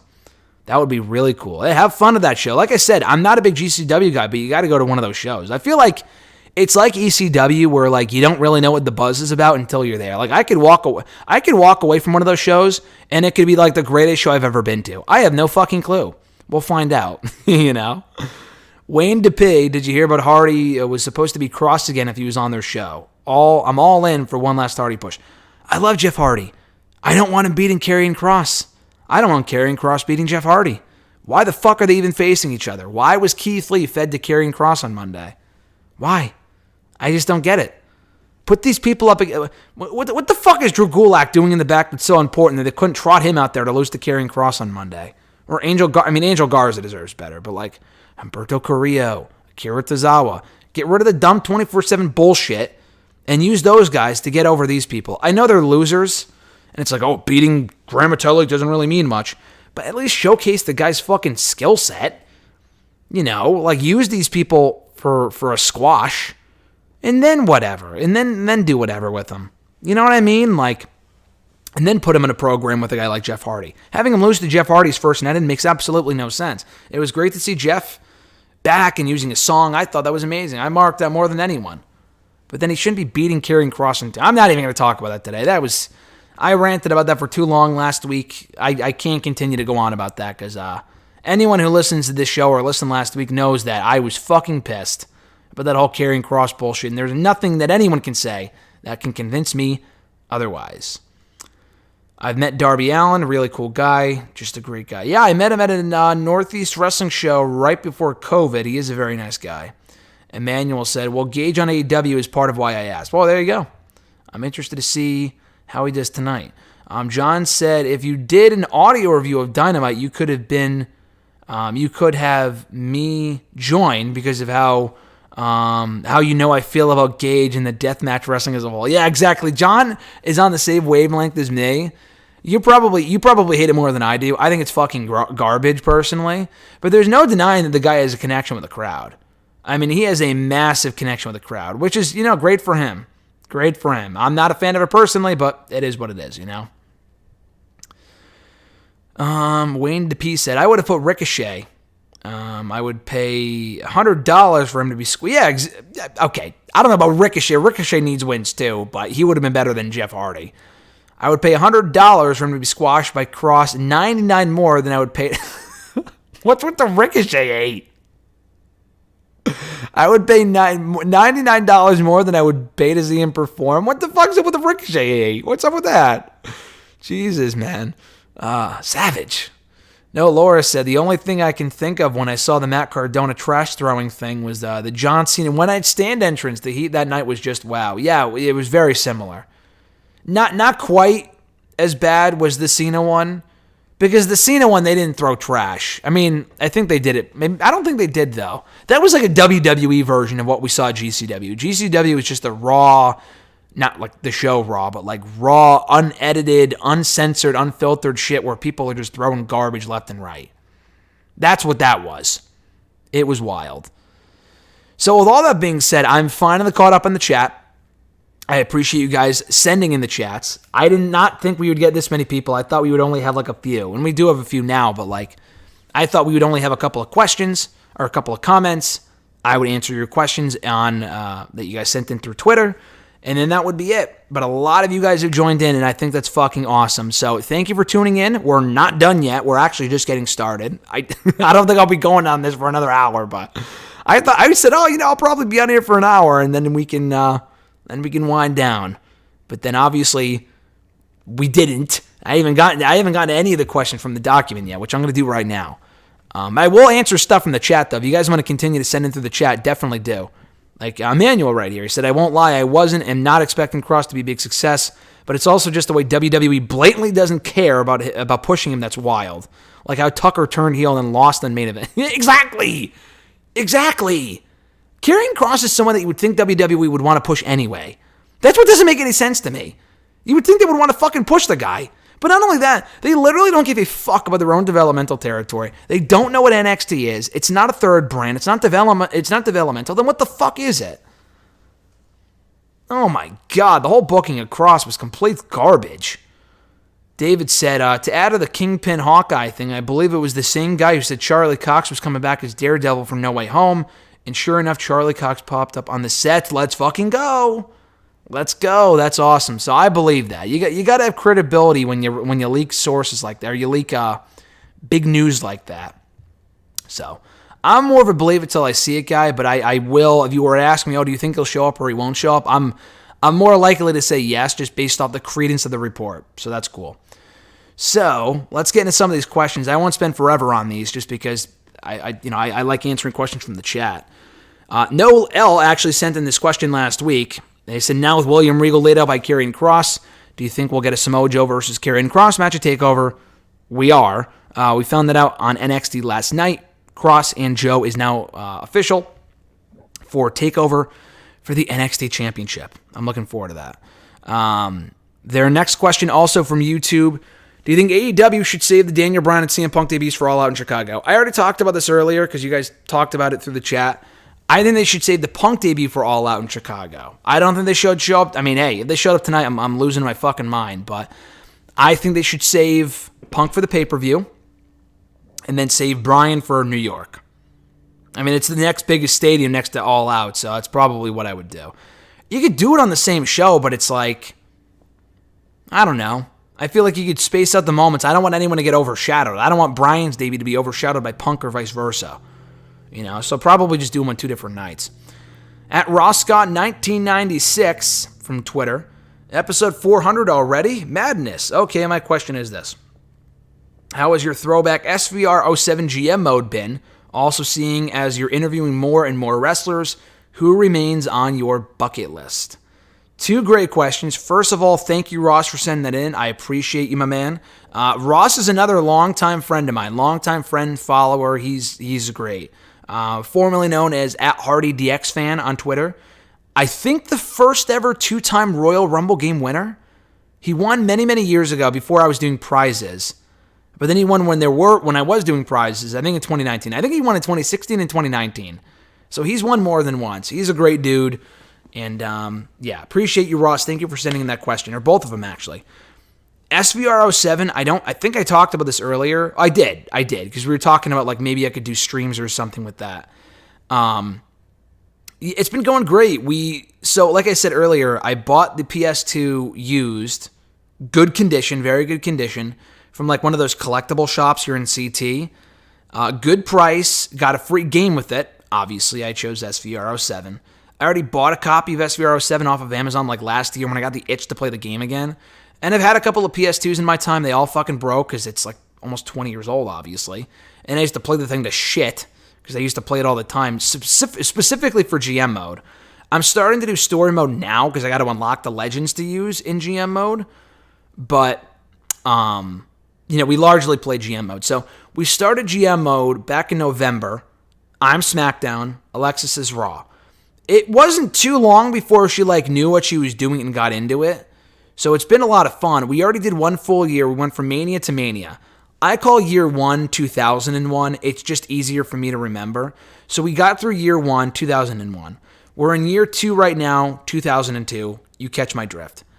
We're ending 2002 right now. We still have to go into Mania. We haven't done the Rumble yet. That's our next big thing. Currently, I'm winning by 500,000 people. And that sounds like a lot, and it is, but it was tied. We were both around the 5 million mark for 3 or 4 months. She would get a bunch of viewers. I would get a bunch of viewers. It was going back and forth because our shows were equally great. We just came off one of my pay-per-views, which is why I'm winning by a lot right now. But she doesn't have much further to go before she's going to be ahead of me or catching up to me or whatever. So, yeah. It's been going great. We've been having a lot of fun with it. GM mode for SVR07 has been such a big part of my life. The game's been around. It turns 15 this October or November or whatever it is. That's fucking nuts. Obviously, I wasn't watching wrestling when the game came out, but I started playing it soon after I got into wrestling in 2008. My earliest memories of the game were 2009. I bought a copy myself. I owned a PS2. My brother and I would play for about a year or two, amongst ourselves. And then I would start playing with just myself, in GM mode. I don't know. I think sometimes I would control both brands, or I would just do one brand or whatever. And I've been playing on and off GM mode for literally 12 years. Since 2009. Not continuously. I've done it with other people. I've done it myself. So Alexis and I are kind of starting our own thing right now. And we only started in November. So it's only 8 months now. But it's been a lot of fun. We've simulated matches. We've done a lot of great storylines, which is why I want to play it here for the channel. So if I could figure out a way to do that and play the simulated matches, or kind of do what Xavier Woods and Tyler Breeze do by filming ourselves playing the game as we're doing it. I know they do it now. I know it would be ripping them off to a certain extent. I've had the idea to do that for 10 years. And I'm sure other people have as well. I'm sure other people have done it. But I've been wanting to do it for a very long time now. I think it'd be a lot of fun. And do it live, not taped either. Do it live, and you guys can influence our matches or do input, give your own input or whatever. I think it'd be a lot of fun. So it's been going great. We're hoping to play actually later. She's coming over later, and we're going to be playing a little bit more. I think we're going to be doing her pay-per-view, then the Royal Rumble. So, yeah. I'll probably tweet updates and shit when we get through it. So, yeah, thanks guys for sending in the questions. I'll get to the chat in a second. By the way, there's you guys sent in a bunch of stuff. I will definitely get to that one second. Ross's second question, as far as the seeing you're interviewing more and more wrestlers question, who remains in your bucket list? I answered this a couple of months ago. I think it was Alexis who asked this. I forgot who asked it, but on my list, I think number 1 for wrestling in general would be Christopher Lloyd, because my favorite movie of all time is Back to the Future. So I would love to interview Christopher Lloyd. And Tony Shalhoub, I was always a big Monk fan growing up. And the guy from Psych, too. Not Dule Hill. Well, he's awesome, too. James Roday would be really cool. on a personal level. On a wrestling level, The Rock, I think, is number one. And I've knocked a lot of people off my bucket list. That's the crazy thing.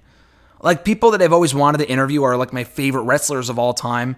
I never, ever thought I would ever get to interview William Regal and CM Punk. My literal two favorite wrestlers of all time. I'm not fucking kidding you when I tell you I literally talked to them back in April, like a week apart. 5 days apart, actually. I talked to Regal on the Wednesday before Mania. I talked to Punk the day after Mania. Night 2. So 5 days apart. Two of the greatest experiences of my entire life. And I talked to John Cena somewhere in between there as well. So. All right, I think I talked to Regal on the Tuesday, but you catch my drift. So when I knocked those two people off, I'm like, holy fuck, who else is even left at this point? Regal and Punk, who else is even left, you know? Matt Hardy's probably my number one aside from Rock, because he's another big like inspiration of mine. That sounds weird, but he always has been, and I've known him like well for a long time. I've seen him in person a lot. He knows who I am. He follows me on Twitter. Great guy. So Matt Hardy's probably number one, followed by The Rock. Batista, I think, would be really cool. Those are probably my top three. This is going to sound bizarre, but like I followed Indy Hartwell's career even well before she started wrestling. Like I've known her since she was a fucking fan on Twitter, like the rest of us, you know, like for 10 years. So to kind of go full circle and interview her now that she's in NXT, I think would be really cool. So she's another one. She's not exactly The Rock, but as far as like current talent in the company right now, I think should be really cool. Randy Orton would be nice. He doesn't do a lot of interviews. I don't even know if he'd be that friendly, but yeah, that might be fun.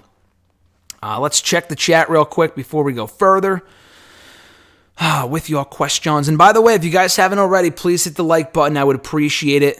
Support the show, support the channel. More likes, the better. Thank you guys so much for doing that. If you haven't already, obviously subscribe. What the hell are you guys waiting for? If you're just here to answer questions or listen to me answer your questions, that's great.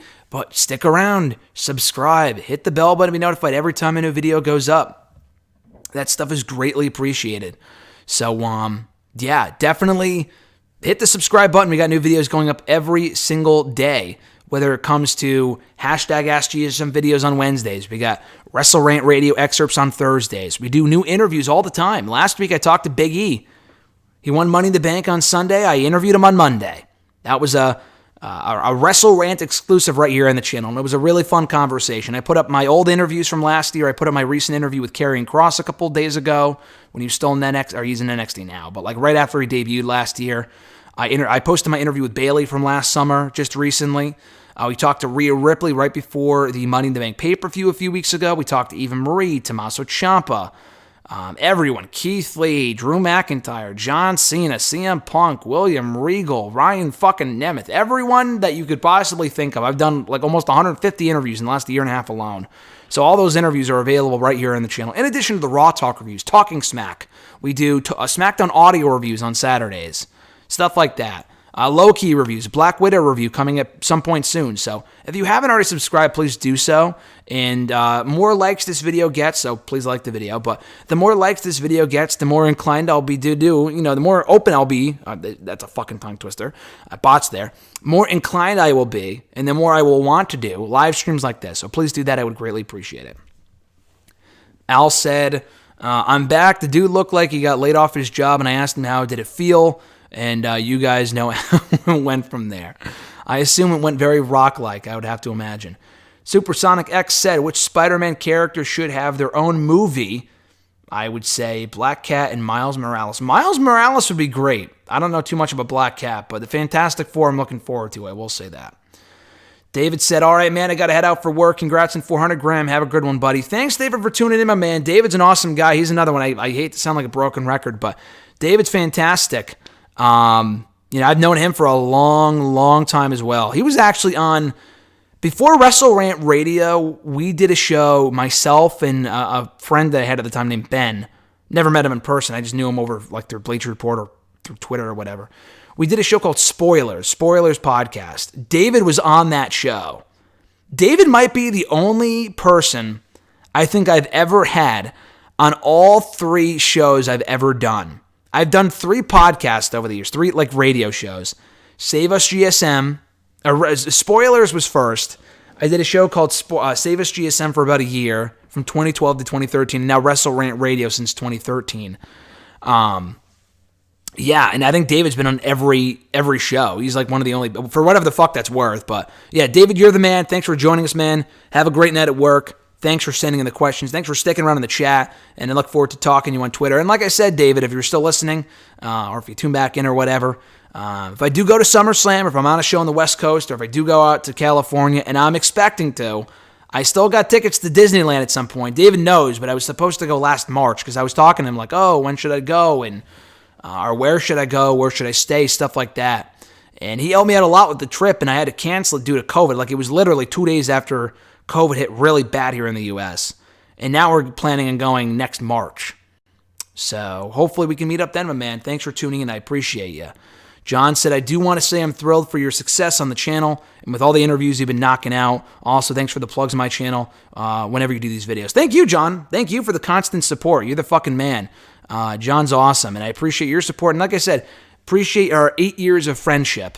And John does amazing content. He's done great content since day one. But to see you continue to do great stuff, do more videos, do it on YouTube, because I think originally John was doing videos on, was it Ustream or something like that, John? It was something along those lines. And I was watching your shit back then, so to see everyone rallying behind you and see you do great stuff is, equally satisfying for me as it is for everyone else. Just having known you for a long time. So, like you said about my stuff and the shit that I've done, thank you for being awesome and for, supporting my shit, and I enjoy supporting your stuff. So, yeah, John's the man. Like I said, again, his channel, Real Honesty with John Ritland. He's on the Twitter machine. He's a fucking funny-ass guy. At Reborn Again on the Twitter machine. You gotta follow him. He's fucking hilarious. Especially when Raw sucks, he's going to have some good tweets. RJ said, did you answer my question? If it was something that's sent in through Twitter, the answer is no. I have not gotten to almost any of the Twitter questions yet, so I will get back to that. I'm sorry. Emmanuel's question was, speaking of Spider-Man, remember the Amazing Spider-Man movies? I think the plan for that series was supposed to be a Sinister Six movie with all the villains getting their own film too. I remember them. I did not watch them. You might be surprised to hear that because I watched all the original Spider-Man movies. I watched all the Marvel ones like from recently. I did not watch those. I did not watch Amazing Spider-Man. I probably will before Far From Home just to be like, oh, fuck it. Like, especially if he shows up. If Andrew Garfield shows up in the new movie, I should probably watch the Amazing ones just in case. But yes, I did see that. I did not see it, rather. I know what they are. I'm aware of them. I remember them. I just didn't watch them. John said it was Ustream, which was the humble beginnings of the channel. It's been quite the journey to get any kind of audience. Now, you do great work, man. It's awesome to see you get everything you deserve, and even more going forward. I still think your channel is underrated. I think you should have even more subscribers than you do, have even more followers than you do, and I know you will. I think everyone's got to check out your content because you do absolutely amazing stuff. I'm thinking, like, every time I watch your videos, I'm like, how is this, like, you're fucking hilarious, man. Like, more people got to be watching this shit. Even if, like, you got 1 million views on a video, I would still say more people should be watching this because you deserve everyone who watches your stuff. Let's see here. Now, I'm going to the next question on the dock because I've answered very few from the Twitter machine since we started this an hour and a half ago. At UWAGO91, do you think CM Punk and Daniel Bryan are going to AEW? Well, based off the thumbnail for this video, I think the question is yes. And we talked a lot about that at the beginning. So if you're just tuning in now and you're wondering, like, what the fuck are you talking about? I spoke about that at length at the very beginning of this video. So check that out. What are your thoughts on WWE planning on having the Queen of the Ring tournament? I think it's cool. I just don't trust them to do it properly. That's the thing. Like, Shayna, I don't know if they called her this on the main roster, but she is the Queen of Spades. So I expect her to be bumped from the first round because that's how WWE works. You know what I mean? So they do good tournaments sometimes, and then other times they'll do completely, botched, shitty tournaments. So I don't have faith that they'll do right by it. I want to set my expectations low and then be pleasantly surprised if they do it right. But I think it's cool that they're doing it. They have a great women's division. They would have to use from NXT. I really don't have a lot of... I honestly really don't have a lot of excitement for a Queen of the Ring tournament based off the current divisions. Like, bringing up the women that they did from NXT is obviously a step in the right direction, but they need to use women from NXT that are there now. And someone from NXT doesn't even have to win. And they have enough women to do a Queen of the Ring with the women that are on Raw and SmackDown right now. But like Dana Brooke being in there, who gives a fuck? Like, I really think it should be the best of the best from all three brands, or even NXT UK as well, if they could pull that off. His third question, what are your thoughts on the on-screen romance between Index, Indy Hartwell, and Dexter Lumis? I thoroughly enjoy it. I know John hates the Waze stuff. I totally get that. I love what they've been doing with specifically Indy and Dexter. The latest progression on NXT last night was it's a lover or leave her match next week on the show between Johnny and Dexter. I'm shocked they're not saving this for TakeOver.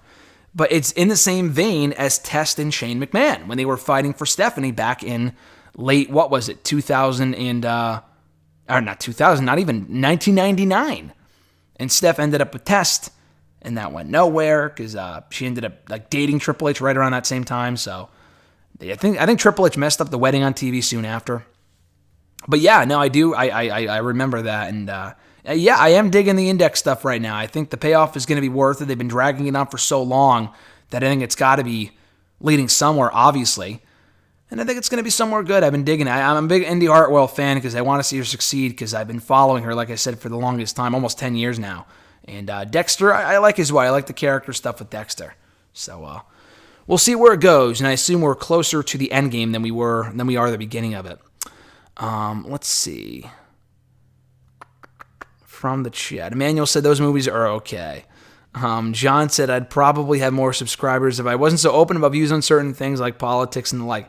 But the thing is, John, I don't watch everything, so I don't know all your views on everything. But like from what I've seen, you're fucking spot on. The people that aren't watching your shit, for example, that are anti-vax or something like that, are voting for questionable people, don't deserve to be watching your content anyway. So you're right. Maybe we would all have more viewers or more subscribers or whatever if we talked about certain things or said we supported certain people. But I respect you and I like you because you respect and support who you do. Because you're a genuinely great human being. So I'll just say that.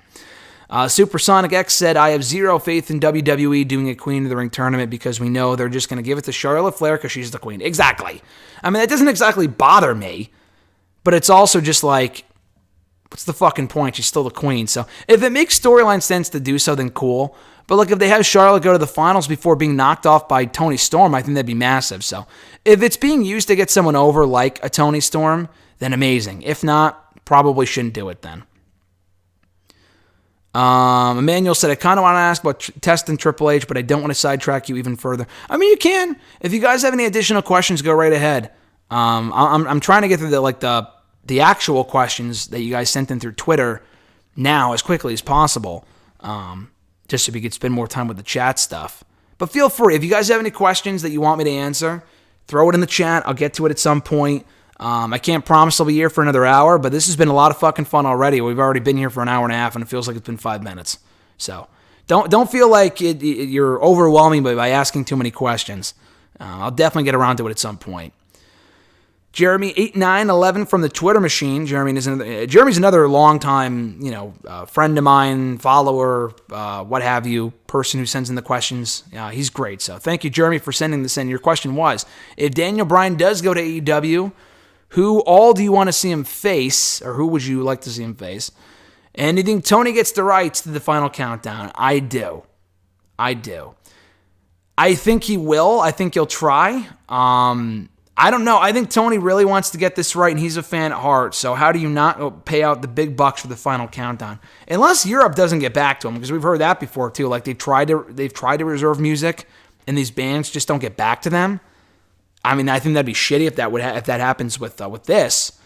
But no, I think they get Bryan. I think they get the song. I think people will freak the fuck out. I don't want to get my hopes up too high in case they don't. Like, I could see them just doing Ride of the Valkyries because I think it's in the free domain, and that's just the easy thing to do. I never really thought that song fit him all that well. Like, it's a good theme song, but I always thought Final Countdown was just so much more epic. So who do I want to see him face? Everybody. When I spoke to Bryan earlier this year, I didn't say AEW exactly, but I said, do you want to see promotions, like have dream matches with other promotions, blah, blah, blah. He named Okada. He named Jonathan Gresham. He said Kyle O'Reilly. He said Kushida. He said Darby Allin, Jungle Boy, MJF. Like, he went all in on the AEW stuff and all these other promotions. Like, he just did not give a fuck at that point. It was right before he left. It was one of my favorite interviews I've done in the last year and a half. He was great. But yeah, I think all those people would make for great matchups. And not all of them were obviously AEW. Some of those were NXT, New Japan, and NXT. Or NXT, New Japan, and Ring of Honor. But for the AEW people, I think all those people would make for great matches with Daniel Bryan. Kenny Omega, and their obvious one, of course. They have history, too, from the independent scene, but they're just way different performers now than they were back then. At E13A, Emmanuel's questions. He's sending the questions in the chat, but he's also got questions here in the document. He said, any memories of the story modes in WWE games? Do you think they had any good voice acting? I didn't know until, well afterward that Austin Aries was, Jacob something? And the WWE 12 game, I had no idea until right afterward. I'm like, oh shit, that's Austin Aries. I don't love the story modes that I'm playing right now in SVR 07. They're just not that fun. I didn't like the story modes in 06, 07, 08. I just don't really care about them. 09, the Tony one was just ridiculous, but I enjoyed it. I don't know. I like the 09 Road to WrestleMania. 2010, I don't really remember. 2011 was WCW, was it not? Or was that 12? I think that was WWE 12, actually. I think it was. I loved that one. That was probably my favorite, the League of Nations-esque stable. And they were doing, did I say NWO? I meant to say WCW, if I said NWO. They had the WCW revival. That was fucking cool. I really, really liked that. And they had the WCW guys in the game. So those are probably my favorite story modes. The Road to WrestleMania with the legends and you do the WrestleMania matches. What was that, 12? Or not 12, 14 or 15? I think it was 14. That was fun too. So those are probably my favorite story modes. Your second question, what are some ways that wrestling has shaped who you are? I mean, I could do a whole fucking video on this, but it's a good question, but it's also hard to answer because it's hard to say from my own point of view. I've said this many, many times, though. Had it not been for professional wrestling, I don't know who I am. I don't know who I would be or what I would be doing if it wasn't for pro wrestling, because everything I do revolves around pro wrestling. I think the only thing in my life that did not stem from pro wrestling was meeting Alexis. I did not meet her at a wrestling show. I didn't meet her talking about wrestling. Obviously, she enjoys wrestling with me. She even liked wrestling before I started, talking to her. But she was, I might have met her regardless. But I don't know. Otherwise, her family also I knew before I met her, and they were wrestling fans, so maybe I probably would have met her anyway. But I already knew her family through wrestling, so that's another thing. But yeah, I don't know if I would want to pursue writing if I wasn't into wrestling. I love writing so much because I do it about something I love. I never really loved anything as much as I do professional wrestling. So writing about that made it a hell of a lot easier for me and all this other shit. So, yeah, I don't know. Getting inspirations from wrestling, maybe I would have fallen more in love with sports if it wasn't for WWE. I don't think so because I was never a big baseball guy even before I liked wrestling. I wasn't watching baseball on TV, that type of thing. I feel like for me, it's made me more positive. It's made me do stuff that I like to do and not just work a typical job for something I fucking hate, which sometimes we got to do, obviously, but I'm able to do a lot of cool stuff. I'm very fortunate. Wrestling has given me pretty much anything I've ever earned or gotten in life for the most part, which is really cool. So, obviously changed my life. Like I said, I would hope has made me more positive. It's hard for me to say that from my own perspective. You would have to ask someone else that question that knows me well enough. It's made me more passionate about certain things, made me more determined, motivated, productive, not giving a fuck about what other people think. I learned that from CM Punk and people like that, and just not giving a shit about other people. Not caring about other people, obviously, but I'm talking about not following the status quo and not giving a fuck about who thinks what and what they think of you and shit like that. So I could write a whole fucking essay on it, but wrestling is, people like to say, oh, I don't like to be defined by a certain thing. But honestly, I take pride in being the wrestling guy, because when people think of wrestling, they think of me. A lot of people that I know stick up for professional wrestling because they know I am involved with it and I don't bring shame to it, if that makes sense. Because I'm not I'm a weirdo, but I don't know. It's a weird thing because I don't think people that I meet I don't know them. It's not my perspective personally, but I can't say for a fact that I think when they meet me, they think I'm a pro wrestling fan. Unless I'm wearing my Stone Cold Steve Austin shirt that day, they probably don't look at me and think, oh, he's a pro wrestling fan. But then it kind of blow their mind when I tell them that. I'm like, oh, I thought, the stereotypical wrestling fan was X, Y, and Z. And I'm not most of those things, I guess.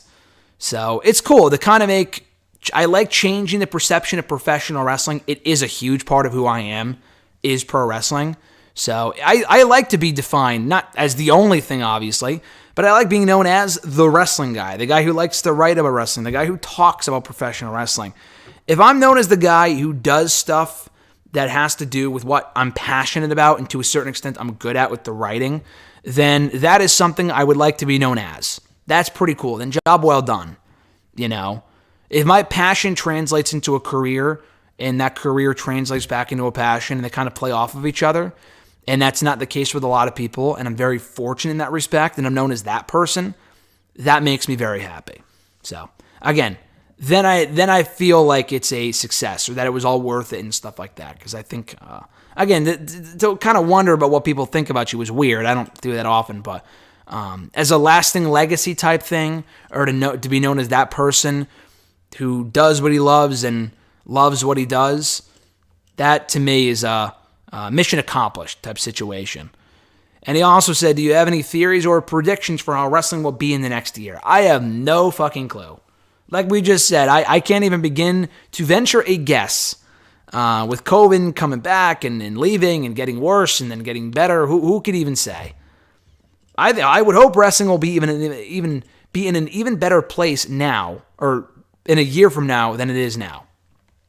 Because I'm enjoying the whole landscape of pro wrestling right now, probably even more than they would now that we have crowds back. And we kind of took that as, kind of took it for granted a year and a half ago, 2 years ago. But I hope it continues to get even more exciting. I think AEW is going to be even more of a monster powerhouse in the world of pro wrestling than it is right now. I hope it can just continue because I'm really digging what I'm seeing right now in a lot of these companies. I think the viewership will just be even worse for Raw. That's a prediction, but that's not really, that's like saying the sky is blue. Like, I don't expect it to improve anyway. At Reborn Again, I forgot about your questions. John's questions in the document. I'm going to go to, let's see. I'm going to go to the chat real quick, and then I'm going to answer the document questions. Because you guys sent in a bunch of stuff. So let's see. Let's see. RJ said Triple H drugged Stephanie and married her in Vegas. Classic Attitude Era. Yeah, that is classic Attitude Era. John said, it makes for fun times because wrestling is my passion, but also realizing some wrestlers aren't the best people is something that needs to be pointed out. No, you're right. You're right. It can be kind of a culture shock in a certain way. It's like, oh, this person's kind of a piece of shit. That sucks. But I mean, again, that goes for anyone. That goes for actors whose work you enjoy or, anything. Like people that you think are cool on TV, then you find they're a piece of shit. That happens constantly. Especially nowadays when all this shit is readily available for people tweet stupid shit on social media and stuff like that. RJ said daddy's checkbook can get you anything. It can, but at the same time, if they're gonna ask oh, we want $1 million from you to get the song, he probably wouldn't do it. They asked for AC/DC and Jericho said that they asked for $500,000 or something like that. Or maybe it was from maybe Van Halen or something. He said in a recent interview he was asked if he wanted to pay for the song, and they asked for $500,000. So money can't buy you anything, or everything rather, because if they just don't want to have AEW use it, they're not going to do it. Maybe they could use a similar song that the guy can just make up for AEW, the guy that does their music over there. I think it would be a lot better if they used Final Countdown, the actual song, though. I think that place would come fucking unglued. Emmanuel said, so the game question actually goes hand in hand with my next question about ways that wrestling has shaped you, has shaped like you. There you go. And I just talked about that right there. He said, I grew up playing SmackDown vs. Raw a lot, and I played the story mode several times just to catch up everyone's voice acting since the wrestlers changed. Yeah, you're right. That is a very good point. You know how many fucking summers in a row in middle school, high school, college I spent playing those games? A lot. A lot of summers and a lot of just school nights and weekends and stuff like that. I still do. I still do now. So not much has changed, I guess. Supersonic X said, where are some of the superstars after Money in the Bank? We haven't seen New Day. I mean, they got kind of like attacked at the pay-per-view. I'm not really surprised about that. We know Naomi is going to SmackDown. Asuka's taking time off from TV because she performed during the pandemic. I haven't heard that, but yeah, we haven't seen them yet. Emmanuel said, I think that molded the way I play video games and I try to catch all the dialogue that's in a game. Oh, that's a great question. That's not really what I thought your question was, but that's a great way of thinking about it. A great way to answer that question. He said, I've also gotten into doing research a lot because of wrestling behind-the-scenes stories. Yeah, me too. I'm more into the research stuff now and more stuff like that. Thank you for who just joined. I appreciate you. Thanks for joining us. I appreciate you, friend. Let's see. John said, if you love what you do, then you'll never work a day in your life. The famous cliche. I completely agree. Wrestling has been my passion for years. Same goes for movies, especially horror movies. Yeah, John's a big horror movie guy. He reviews those as well. Anytime I watch a horror movie, I always look for John's reviews. I always want to get his thoughts on it. Emmanuel said, I don't know if you ever saw it, but someone on Twitter made a compilation for the scene in SVR where two men raid Trish Stratus's wardrobe and all the wrestlers who VA'd it, including Kane and Undertaker. I have not seen that, but that is interesting. That is certainly interesting. I don't think I've ever seen that. I'm not even sure if I want to see that. That sounds sketchy. Holy shit. Back to the questions here, to John's questions. With AEW Rampage coming up in a couple of weeks, do you think they'll put more of an emphasis on their women's division there, or will they save most of the women's matches for Dark Elevation and Dark? No, I think with Rampage, there's no excuse. I mean, there's no excuse now, but I do think that they will have even less of an excuse to put the women's matches, not on Rampage. They have to put them on Rampage, and they should, and I think they will. I don't think there's any ignoring it at that point. This was a very good question. Who are 3 AEW wrestlers, men and women, that you feel could succeed more in WWE? Excuse me. And who are 3 WWE wrestlers, men and women, you feel could succeed more in AEW and why? That's a very good question. I did not write the names down here. I was going to do it live on the air, and I probably still will. Just because I do want to start winding down soon because I do got to take off in a little bit. So let me look at the question real quick. Or let me look at the rosters. Because I put 2 names down. I don't know if I can give you 3, but I'll give you 2 for right now. And then maybe if you want to ask it again next week, I can give more names. But here are 2 that I came up with. One from AEW that I think could do well in WWE, Lance Archer. I mean, obviously size is on his side. That's not everything. Karrion Kross has size, and they just didn't push him like a star right out of the gate like I thought they would. Lance Archer, though, it's like, I don't know. He has size. He's very good in the ring. He can connect with a crowd. I mean, it would suck that he couldn't use his own music in WWE, most likely. And I don't know if everyone dies is something he can even say on the show, but I think he's someone that could do well in WWE for sure. If Damian Priest can go in there and do well, which I've been kind of surprised by because I think he's great. I just never thought WWE would find him interesting. If he can go in there and do well, I see no reason why Lance Archer can't have similar success in WWE. And he might even be a better fit there. I think he's been great in AEW, but they just don't have anything for him to do. Like, they've had so many people come in the last year where he's kind of gotten lost in the shuffle. He's finally the IWGP United States Heavyweight Champion, but I feel like he might be losing that belt tonight, so we'll see. Obviously, there's so many people from WWE that would do well in AEW, in my opinion. You said succeed more, not just do well, because I was thinking, Finn Balor, AJ Styles, but they've had a lot of success in WWE. Adam Cole, maybe, because I feel like he'd have more success in AEW than he would on the main roster in WWE. But the biggest name, female actually, that I think could do way better in, again, same thing like with an Adam Cole where she was really successful in NXT, but I think she would just be better in, she has had almost no success on the main roster in WWE, Shayna Baszler. She, to me, fits the AEW vibe so much better than she does WWE. Ronda probably isn't coming back. They fired the other 2 women from the 4 Horsewomen. They have no plans for Shayna. The Nia Jax tag team fucking sucks. They should just release her, or she should leave, or something, just so she can have more success than she does right now. But because they are doing diddly squat with Shayna Baszler, I think she would fit very well in the AEW environment. The Average Grunt asks, what feud do you think should have had a Hell in a Cell match? Personally, I would have loved to have seen one Hell in a Cell match between the Hardys, Dudleys, and E&C, Edge and Christian. I would have liked to have seen that too. I think that would have been cool. Brett and Shawn were never in a cell match. That would have been nice. Obviously, their feud ended like literally a month before or a month after Or no, it ended a month before the first Hell in the Cell, but they put Taker and Shawn in there instead of Brett and Shawn. But that would have been cool. I don't know. Obviously, Punk and Cena one-on-one. They had a triple threat with Del Rio. Who cares? That would have been a cool cell match, I think. I'm trying to think of like other people, like, oh, this should have been inside Hell in the Cell. Like, why didn't they do inside Hell in the Cell? Definitely that. Christian and Orton from 2011 would have been cool. This is more recent stuff.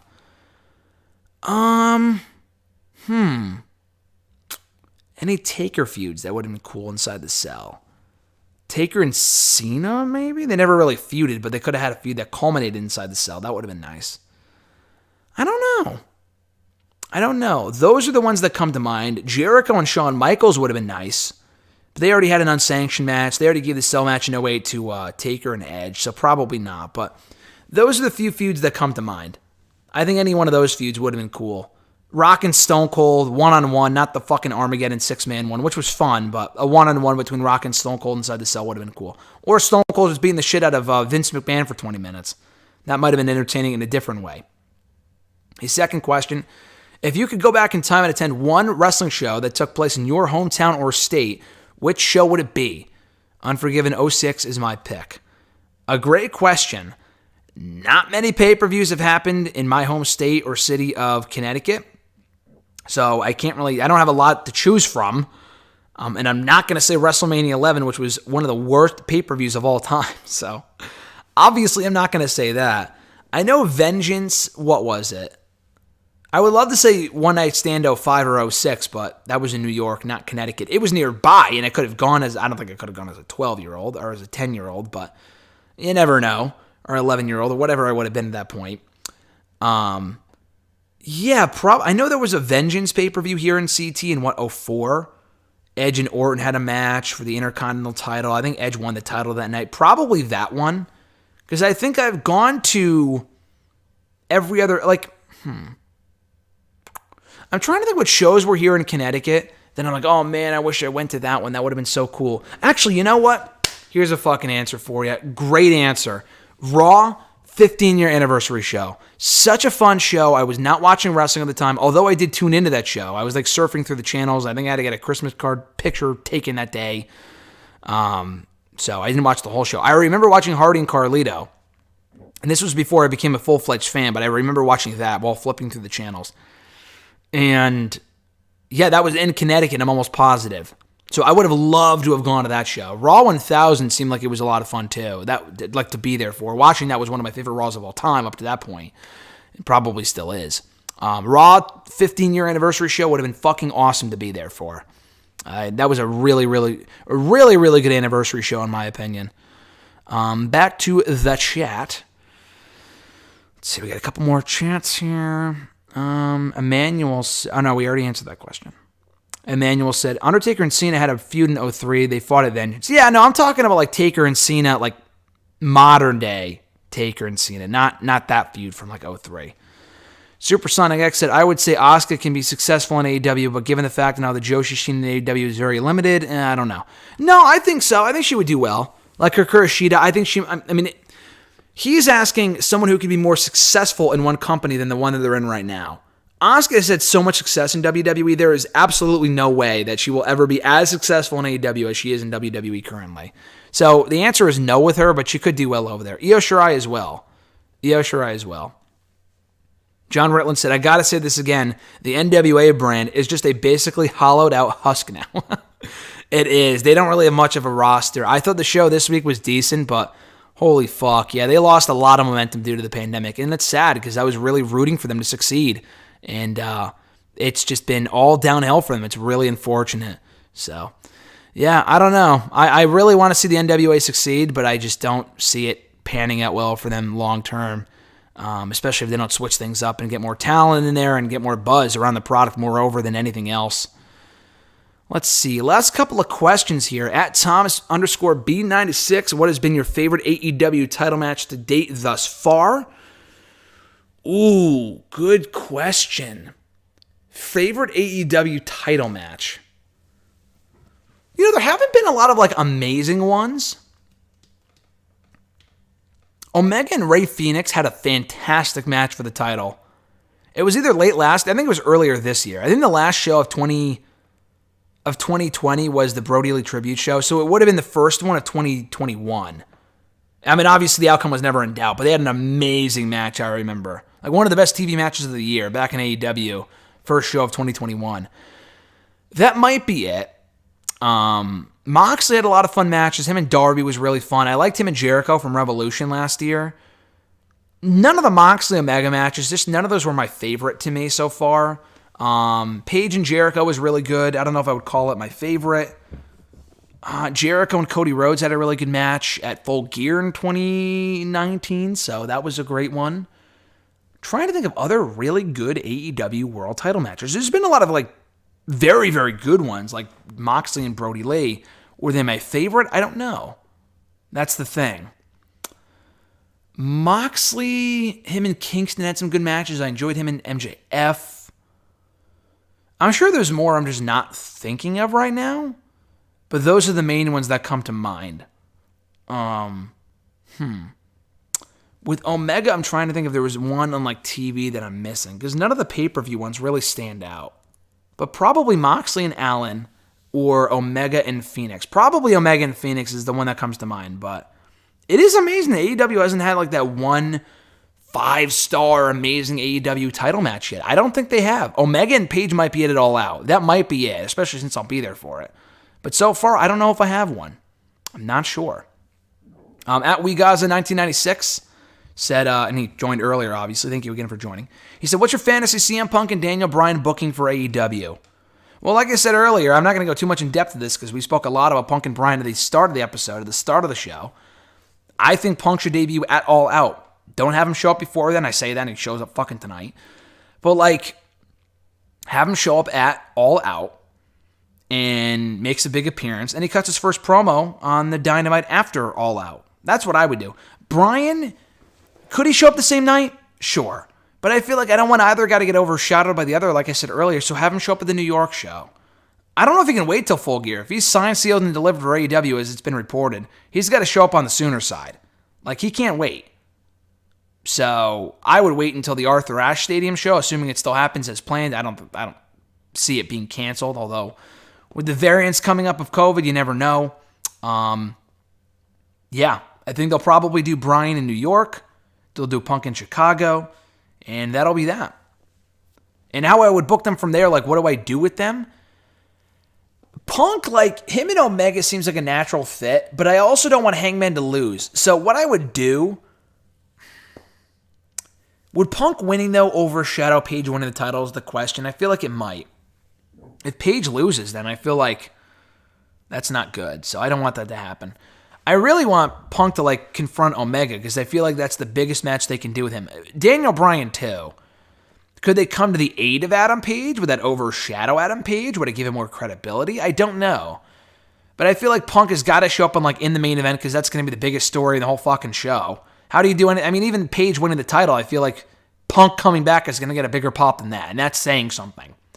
So have Punk confront Omega, come to the aid of Adam Page after Omega gets pissed or the Elite is attacking Page, and Punk comes out and helps level the playing field for Adam Page.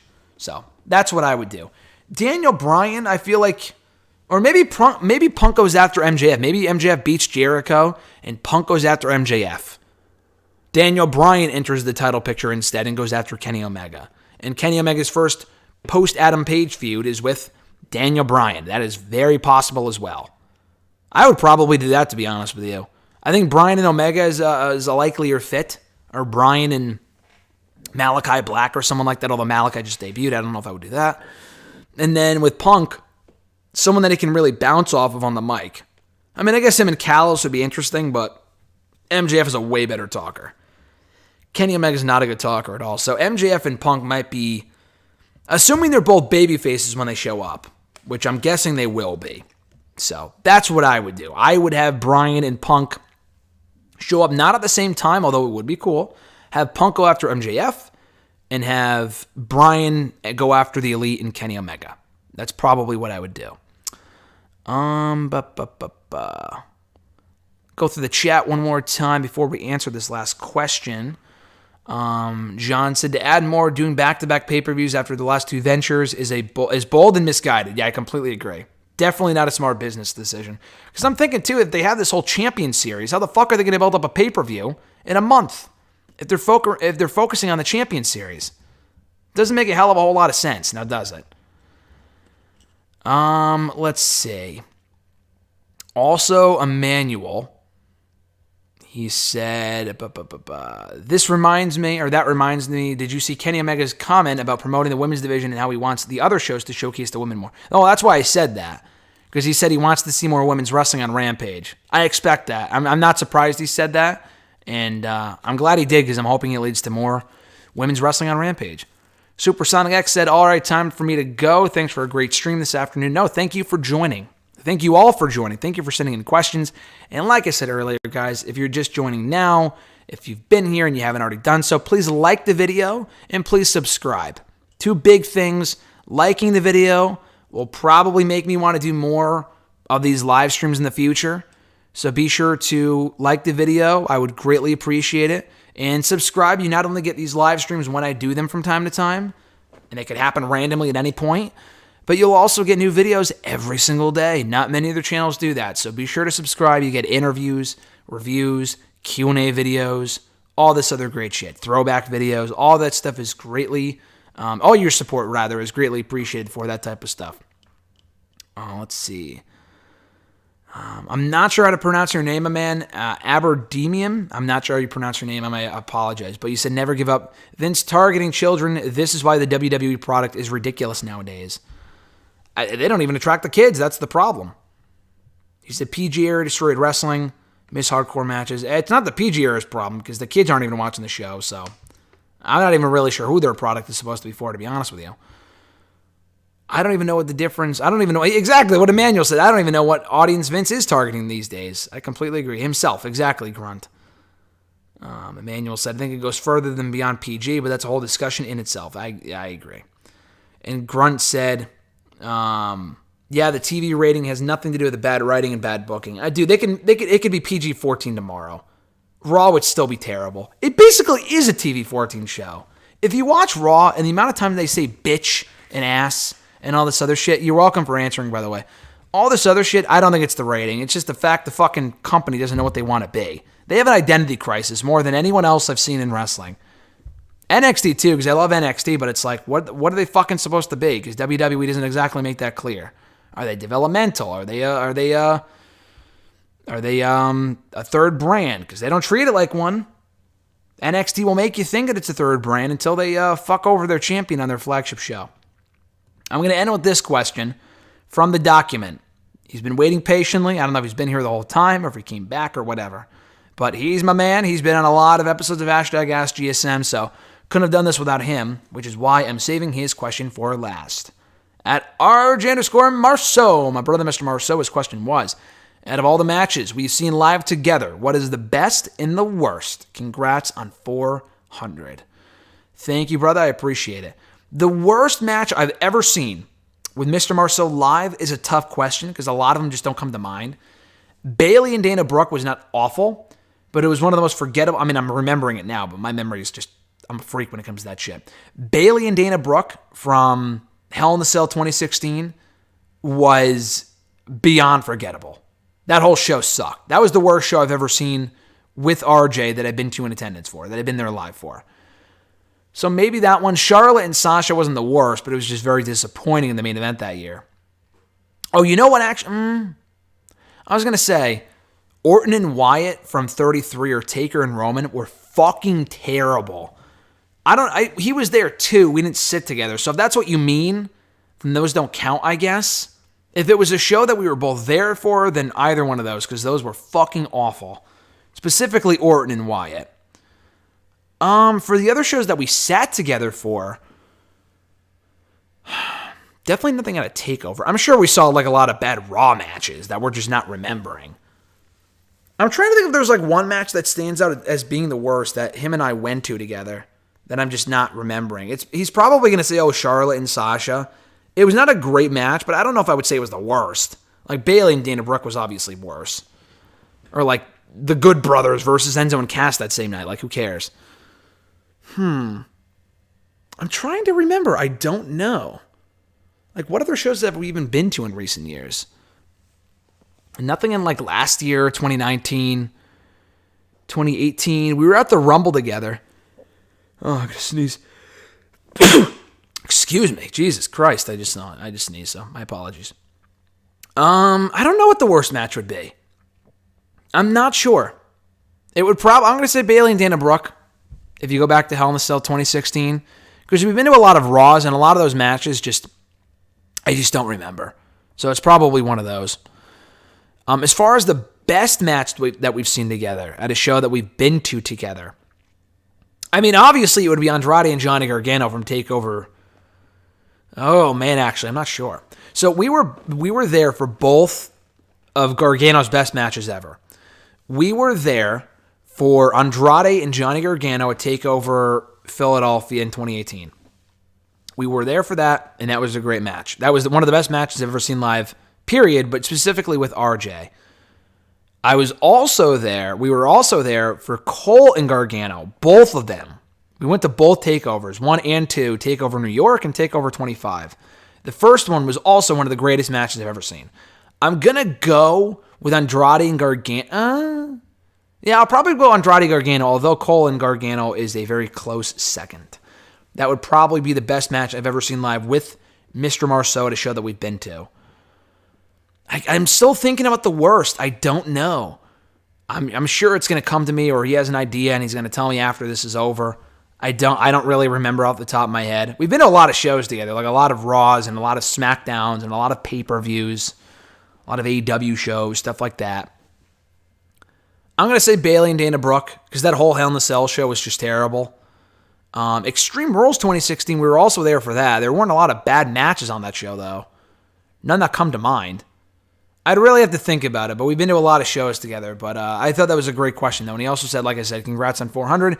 Thank you, Mr. Marcel. Like I said earlier, couldn't have done this without you. You're my man. You're my brother. Thanks for joining in, and thanks for sending in the question. Last couple of things from the chat as we wind down here. John said, each company has a certain target audience, from a WWE to AEW to Impact, New Japan, NWA, etc. All those have a variety of fans, but there's usually a key age group, and WWE is lacking in attracting a lot of people. I agree. Excuse me. Jesus. I'm like choking here. Got my water here. I haven't had to use it yet, but I got congested for like a quick second. The Fiend was an incredible gimmick, but Oldberg destroyed all talents. Personally, I don't think wrestling fans care for this man. And I understand. I agree for that. I agree with the whole Goldberg appeal. People just don't care at this point. A lot of like casual fans do. I like Goldberg, but the way they've used him is not ideal. John said, I'll throw one in. Lawler versus Cole over the... Oh my God, I forgot you were there for that show. Holy fuck, that was terrible. Cole and Lawler over the limit 2018. The Kiss My Foot match was the worst I've ever seen. The best may have been Orton versus Christian at that same pay-per-view. Holy shit, yeah. This is a great match. The fact that you saw your best and worst at the same show is typical WWE. Like, that does not surprise me at all, you know? He also said, best moment for May was the 2013 Slammy Awards on Raw, where the fans would not stop cheering for Bryan during the opening match and the championship ceremony. Yes, I remember that. That was an amazing moment. That was a great moment. Not a great show overall, but I remember that being an amazing moment. And Grunt said, JBL versus Jericho from Royal Rumble 08 is a match I personally hate. Were you there for that? That was in New York. I don't think you were there for that, but you just don't like the match. Oh shoot, it's only for live shows. Okay, you said it right there. I mean, I don't mind the match. I don't know if it's overrated or underrated or whatever. I never really cared about the match. And when Elias angered the Seattle Sonic fans in 2018, yeah, that was an amazing moment. That's like one of those all-time great Raw moments when Owens and Elias like fucking pissed off the crowd that night. Punk versus Jericho Extreme Rules was insane. Yeah, that was in Chicago, was it not? Pretty sure it was. That was a great match. Great show. As was Brock and Cena that same night. And Sheamus and Bryan. You got a lot of matches to choose from if you were at that show. And Emmanuel said, I legitimately don't remember Lawler and Cole over the limit because I just think of their long WrestleMania 27 match. I think a lot of people like to block it out of their mind because that match was so fucking terrible. The whole feud was a complete waste of 6 months. Holy shit, what a waste of time. But yeah, that's it, guys. That's all the questions. That's the chat. Those are the questions you guys sent in. We're over 2 hours in here, which is awesome. I only thought we would go an hour or less, but we went a lot longer. We spent the entire first hour on the live chat, which is great. I can't thank you guys enough for tuning in, interacting in the chat, sending in questions, liking the video. Please do more of that. I would appreciate that. Subscribing, all this other stuff. I greatly appreciate it. I don't do a lot of these live streams. I really should do more. They're a lot of fun. This was a lot of fun. My computer is not giving me issues at the moment. If it fucking overheats and turns off and never turns on again, when I click the end stream button, I might not do any more of these. But so far, so good. I'm surprised it's kind of kept, they've balanced it out, and the computer's been pretty decent, and it hasn't shit the bed on me, which is good. That's positive news. It's a good sign. But yeah, guys, this has been a lot of fun. I really appreciate you guys tuning in. Thank you for liking the video, subscribing. Please do more of that if you haven't already. I would appreciate it. Hit the bell button to be notified every time a new video goes up, which is daily. If you're not subscribed, you're missing out. And you'll also be notified anytime I do a live stream like this one. And I'm hoping to do more of these in the future. Like I said, I don't know if all you guys were here or you guys come and go or whatever, but I said earlier, I would like to do more hashtags that are live. I would like to do more SVR07, play-alongs or whatever the fuck you would call it. I would like to do more of those live. It helps me out a lot to not process it. Like, if I started recording this video at 2 o'clock, it wouldn't even be up on YouTube yet. Like, that's how fucking long it takes me to process these videos. And this is a 2-hour video. Like, that's embarrassing for YouTube. Or maybe it's just my Wi-Fi that shit. I don't fucking know. I don't know. But either way, I'm hoping to do more live streams. It makes it easier for me. That's a lot more fun. We get to talk to you guys. Maybe we'll do one for a pay-per-view at some point. I know people were wondering, are you going to do one for Money in the Bank or SummerSlam or whatever? Or All Out? Maybe when I watch the pay-per-views and watch Raw and shit and SmackDown and whatever, not shit as in like verb, as in like watching the shows and shit, but and I figured you guys knew what I meant, but just to clarify. I like to just watch the shows. I don't like to do, I don't like to do live stuff and do stuff like that. So I don't know. I might change my mind when it comes to that stuff, but we'll see. Time will tell. But I will say, though, this was a lot of fun. Thanks to everyone in the chat right now. Like I said, thanks. Here's to many more videos and good times. Farewell for now. Congrats again for 400 episodes. No, thank you guys. Thank you guys for sending in the questions. Thank you guys for checking out the videos. Thank you for supporting the channel and the show. Without you guys, there is no show. 400 episodes later. You know what that means? We're on the road to 500. 500, baby. Get ready. I think it's June of 2023 is when we hit 500. Is when we hit 500 videos or episodes of this show. And if we don't miss a week between now and then, that's when it's going to be. And I haven't missed a week. I have not missed a week of hashtag AskGSM in like fucking 5 or 6 years. It's been a long time, and I don't plan on missing it anymore in the future. Sometimes the videos go up like a day later or something, but more often than not, they're up on Wednesdays. If they're not up on Wednesdays, they are up on Thursdays. And if they're not up on Thursdays, they're definitely up by Fridays. But if you want to send in a question to the show, as always, guys, be sure to tweet me on the Twitter machine at WrestleRant. Find me on, and be sure to include the hashtag AskGSM. Find me on Facebook.com/Graham.GSM.Matthews. Drop a question on the post that I usually put up on Tuesday nights. Be sure to drop a question on the post that I usually put up on Tuesdays or on the wall itself. Last but certainly not least, on this very video, not in the chat, because the chat's going to go away in a second. If you want me to answer a question in next week's episode 401, be sure to leave it down below in the comment section, and I'll be sure to include your question in next week's edition. Have an awesome rest of your week, guys. Thank you guys again for checking out this show, episode 400 of hashtag AskGSM, and here's to many more in the future. Catch your ass down the road, guys. Graham GSM Matthews signing out. Have an awesome one, guys.